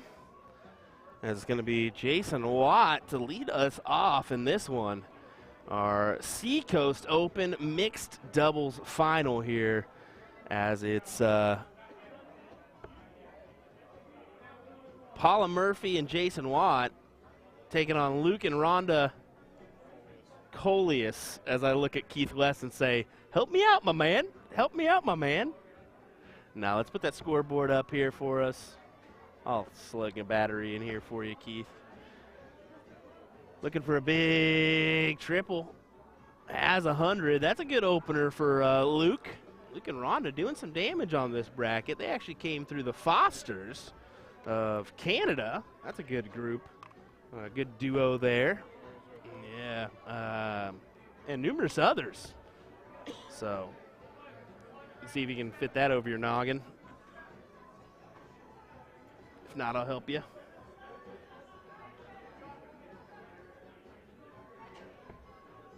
Perfect. I'll do some adjusting while we're in the meantime. This is Rhonda, of course. She definitely gave me a good subtle tap to the face there as I was messing with her on her last name. She goes, quit messing around. I said, okay, yes, ma'am. Rhonda's definitely one of the upcoming players for the ladies in the U.S. She's been playing some great darts, and she's also very passionate about her last name. That too. Where is she from? You said she's from your neck of the woods? From the Cleveland area. Oh, Cleveland area. Yep. Okay, so way off. You just know them through tournaments, and yeah, I think you went to the Extravaganza, did you? Yeah, I went to Cleveland and then also played them in some the ADA online singles and doubles format that we played. Ah, so okay. Great people, both are great dart players, and very passionate about the game. Married? Yep. Okay, that's what I want to make sure. I didn't want to say something out of key, but. Yeah, no, their daughter's very passionate about gymnastics, so this time of year it's a little tricky for them to get out to some big events because they take very good pride in their daughter's gymnastics and want to be out there for her. Well, I hear, and that's a big factor for a lot of folks up here, is hockey's a big thing for the youngsters and numerous other sports like travel baseball. So, yeah, I think the adults here, the parents, are definitely a little bit busy with stuff going on. Yeah, this time of year up in New England, especially, like soccer is really, really big, and field hockey and stuff. So, you know, it's tough for some of the folks that got kids to get out and get to some of these tournaments, but we appreciate all of them coming out when they can. Luke, I don't know what you're meaning by time check, Will. I guess it's 10:50 Eastern here. I'm guessing that's going to be like 4 a.m. your time. I'm guessing that's what you mean by time check.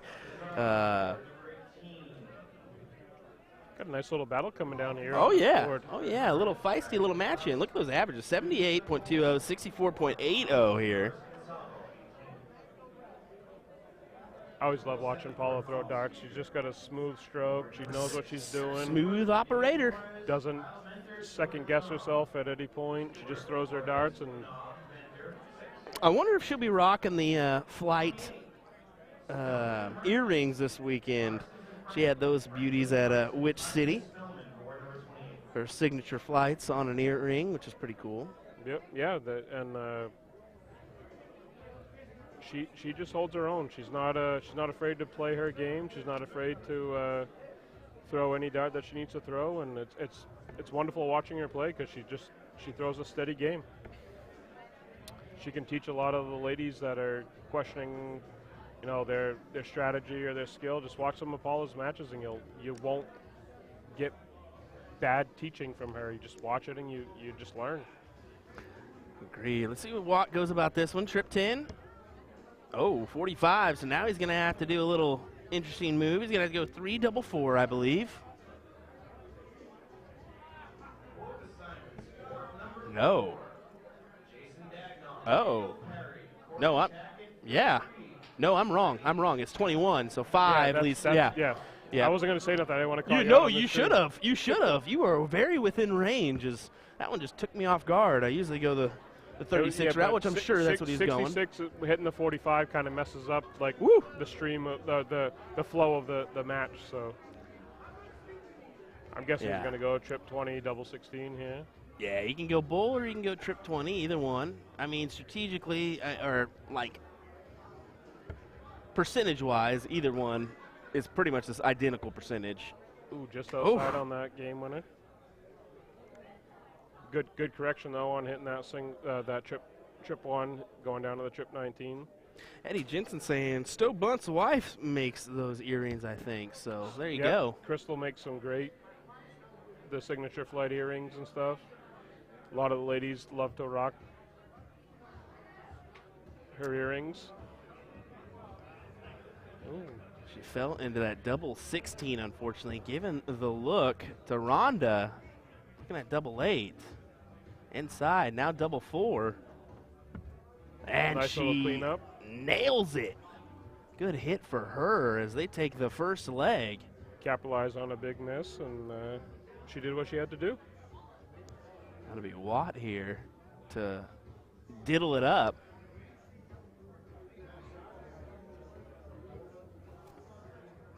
Luke asking for that one to be pulled. I don't blame him. It's kind of leaning up in his flight. Ooh, big outside though.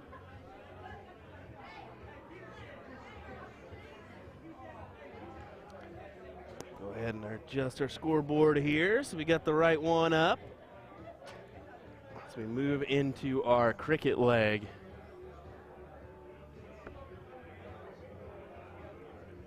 Sometimes it's a little tough to go from the 0-1 to cricket. Like, Yeah. You know, you get your mind frame set on trip 20s and the scoring, and then having to switch to cricket. I love cricket. I'm Northeast guy, so cricket's a big game that we play up this way. But Well, how about this too? That's the fact that the last leg is diddle.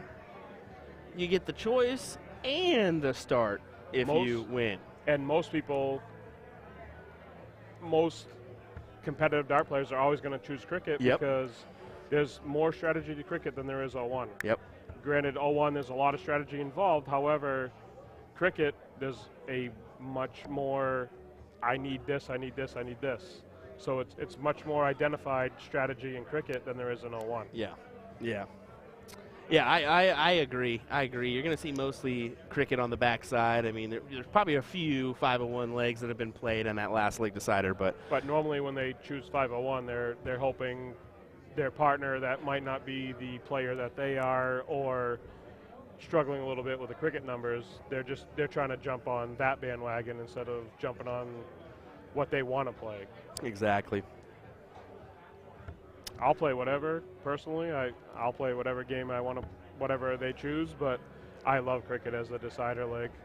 I do too. Eric E.W. Robinson saying that's a big boy. Yes, sir. That is a big boy. Jason Watt is definitely a big man. I'm 5'11", and he towers over me, and I'm a 280-pound man, and he makes me look like a midget standing next to him. If he wins, I can guarantee you I'm going to grab a chair and go do an interview with him. Just stand on a chair. There you go. Hey, Jason, how's it feel to win this one?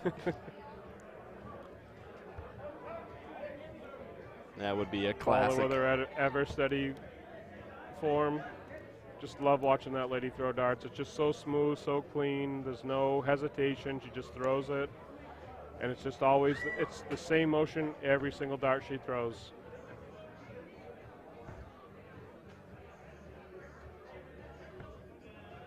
Rhonda not able to come up with anything of significant value here. Giving away to Jason to just kind of 1, 2, 3 punch this 18. Going to try to go ahead and force that decider. That trip 4 is such a nemesis for a lot of us players. You go up on that trip 18 and your arm just drops just that little hair, or you just let it go a little early and boom, drops down on that trip 4. Exactly. Yeah, it's happened to, let's be honest, everybody at least once or twice in their darting career. Happened to me a lot tonight. And played Luke and Rhonda in second round tonight, and just that trip 4 was just too prevalent in our game. Like, it was like, where'd those coming from? And just that subtle drop, not even bad darts, just that bottom wire, bottom wire, bottom wire. Exactly. You are correct, sir. It's just a detrimental thing, man. You hate seeing it when it happens, because you can't get that dang thing out of the way either without just throwing a dart at it and just saying, get out of here. And you can't adjust for that, because if you're just below it or just above it, you adjust, then you're a number and a half off. You know, you hit that wire on the trip 4. Okay, well, I got to fix that. Well, no, then you're tripping the one on the inside of the 20.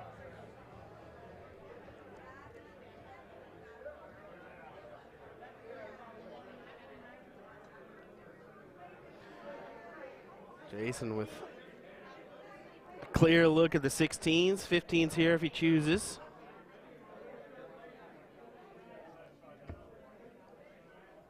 Three fatties is perfectly fine. Exactly what he gets.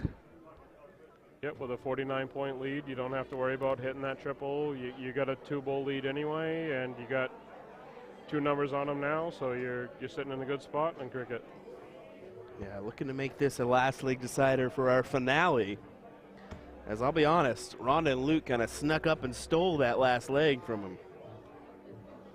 I'm not shy in admitting that one. I don't think they would be shy in admitting it.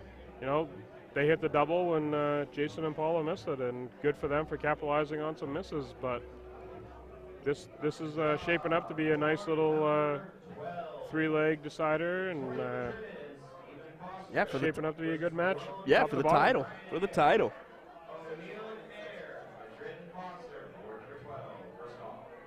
Rhonda gives Paula a nod of approval there as she walks to the board. Big double bowl in the first one, I believe. Yeah, big red bit. Yep. Big red bit. Yep. Oh, hoo, hoo, hoo. Nice starts, Rhonda. Looked like 4 on the outside. That you know, that second one was just hiding on the outside of that wire.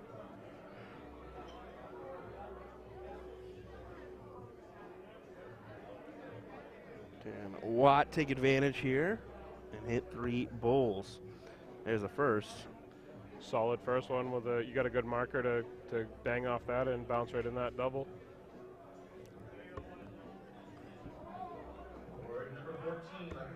Oh! Ooh. He looks off that one. Just hit the wrong side of that second dart. He hits the top side of it. That's game, but they're sitting in a pretty good spot right now. Luke's got to throw a really big turn here to even kind of bounce back a little bit. So Jeremy Byrne asking the scores. He's just tuning in from the Wisconsin area. It's Luke and Rhonda up 1-0 right now in this one. Shaping up to be a great match. Yeah. Going to go down to the last leg decider if things stay the way they are. Paula looking just for the one here, and we got it. Oh my goodness. Nice shot, Paula. Guess who's tuning in? Who's that? Leonard Gates is apparently tuning in, and it is early in the morning over there, sir. Get a couple extra Z's, my man. Yep. Get a couple extra Z's, and good luck today. Welcome. I think you're on the Leonard. bill for today, Leonard. Yeah. Yeah. Good luck today if you're shooting some darts over there across the pond. We're all rooting for you over here. You know, you got a big support group over here in the States, because we all want to see anybody that goes over that way make a big difference. Well, Will may or may not have that on tomorrow in the background, so if you hear me all of a sudden just scream or something, don't mind it. Don't mind it.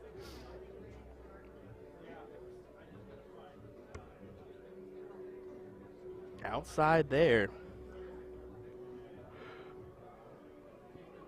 Looks like the scorekeeper didn't end that last match yet, so we'll. Yeah, it'll sit there for a second. It just kind of deceiving. It's getting me a couple. Gates goes zombie mode. Yeah, I'm sure, my man. I've not experienced that jet lag yet, but you have experienced it numerous times. Give him hell today, Leonard. Give him hell, buddy. We're all rooting for you over here. We'll be tuning in for sure and watching you do what you do over there. All righty, last leg decider for our mixed doubles final. Who's going to be our champions? We'll find out in just a moment's time. Oh, massive. Anytime you can lay one in with that first dart, it feels great. Just settles you into that whole leg. You're settled in on that first dart if you hit that triple the first dart. Just takes all that pressure off having to throw a good turn when you hit that first triple. Good answer from Luke, but not enough to get them back in the driver's seat. So Paul has got a little opportunity here. Going up to the 21st, which is a great move. Is that in there? That is in there with that second dart. I couldn't quite tell if that was in or not.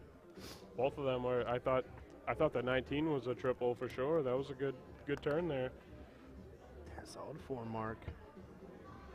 Up by 81 points. Ronda with a big triple right there on the second dart. 5 mark. That helps soften the blow a little bit.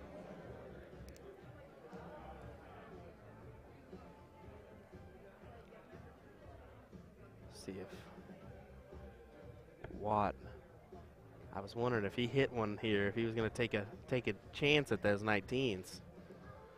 You trip that 20 on the first dart. You got 2 darts in hand. You have to kind of take that chance on that trip 19, and because you still got another one to go back upstairs and clean up some points.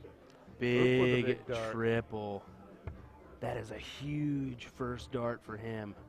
It's the cojones. Maybe strategy-wise, it's not the right dart to throw first, but he hit it, and we can't second guess when you hit it.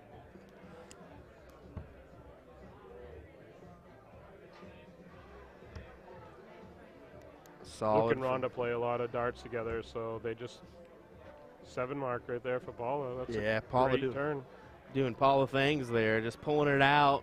Watt gives her a big old high five. Smooth turn, smooth. You can't even tell she hit a 7 mark because she just, okay, next turn, let's go. Paula almost can't believe it back there. She's like, really? Another one? This could be a very high scoring cricket match. They're both teams are throwing very well.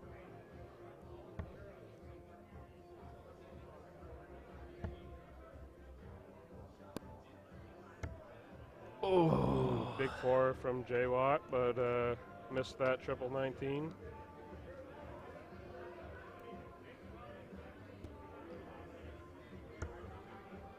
You gotta find a triple here. That's a couple tough darts. Yeah, he likes to take a shot at the 17s there, although he was down in points.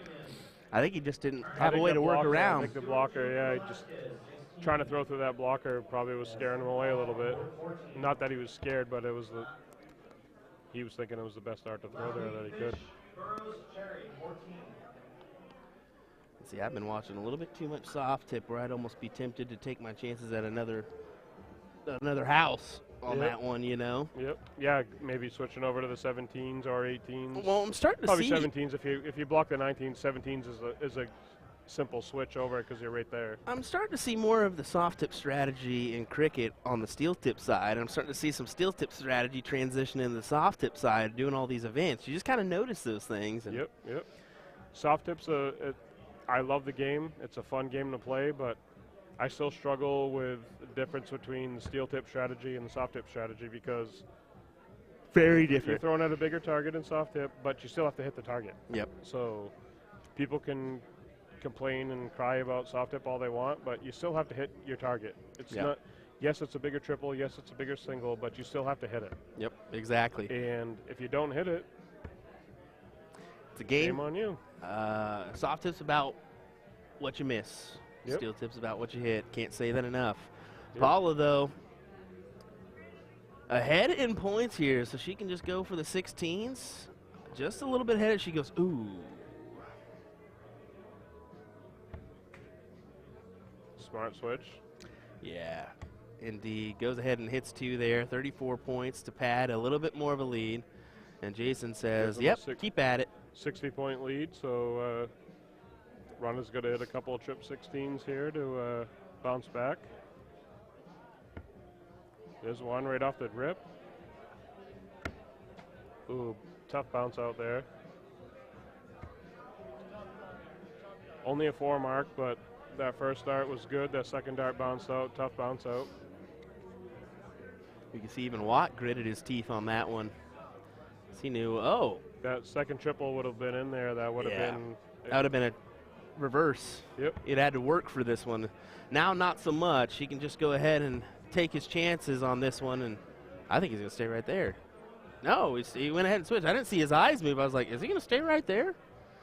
I think with as You big of a got man it. as he is, he doesn't have to move his eyes. He's just a big man. Like he's That's got the that difference. reach across the world. You know what I mean? How many times have I commentated and spotted on a guy who's 6'7"? Yeah. I mean, he looks down on the double five, my man. Yeah. I saw that earlier. I was like, oh my goodness. It's shaping up to be a nice little game right here, right now. Yeah, I mean, it's not a scrappy one. It's 3-7 and 4-0 in this leg right now. Pretty good little average. Nobody's pulling away, but nobody's nobody's lighting it up either. So, Somebody will hit one. yep, somebody hits a 4 mark, somebody hits a 4 mark. Yep. 4 mark, 5 mark, back and forth. Immediate Good answer. little scrappy game. Yep. You know, they're only 48 points up right now, so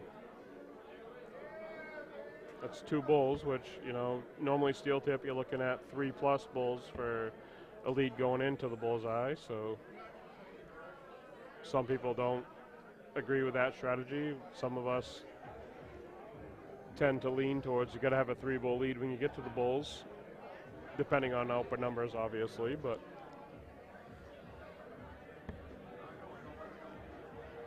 Watt eyeballing 3 fat 15s. And oh no, outside there. Yes, he goes 2. I can't see if he said 2 15s or just 2. Thinking now. He's thinking.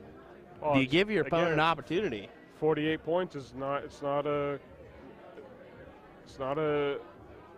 huge lead yet. So. Oh. Can Luke capitalize on this right now? Watt with kind of a He kind of miss, threw a his tough darts miss. down on that one and knew that was a tough one. Yep. Because Luke can take full advantage here. One big triple, and he's got to look. Problem is sometimes we all take that simple dart for granted. Exactly. We really do. And looks like, unfortunately, Luke's going to come up with a missed round at the board. Very unfortunate. Clear advantage now to Paula.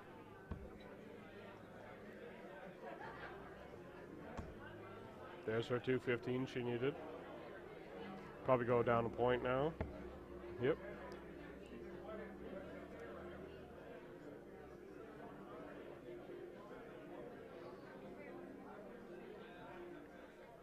Sometimes those we take for granted, those give me darts.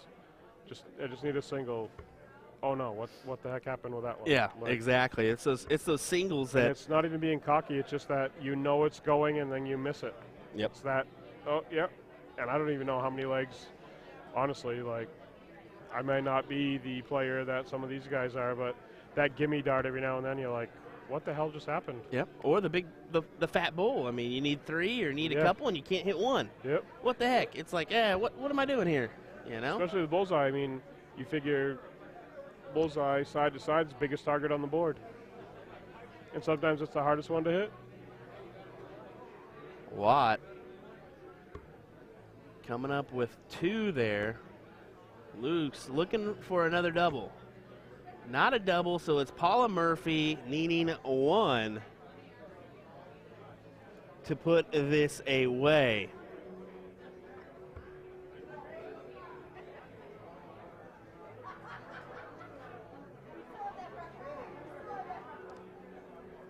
Paula having a good laugh, entertaining the crowd with what the heck just happened? I don't even get it.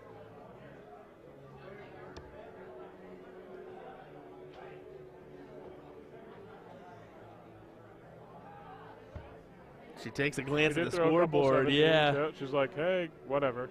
Go There we ahead and go. hits 2 just to guarantee she's got a chance Yep. coming up.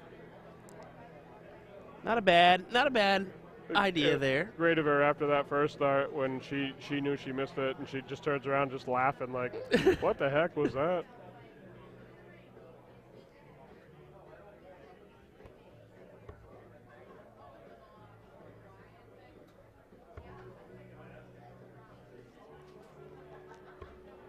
Rhonda closing that 17 and a bull there. So here we go. Jason Watt just needing the one for the win.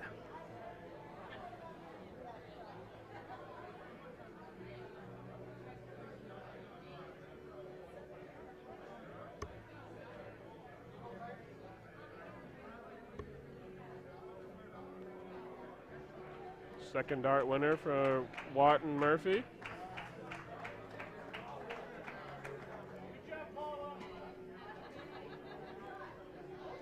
See the game-winning dart there from Jason as he manages to put it away, and we have a champion, folks.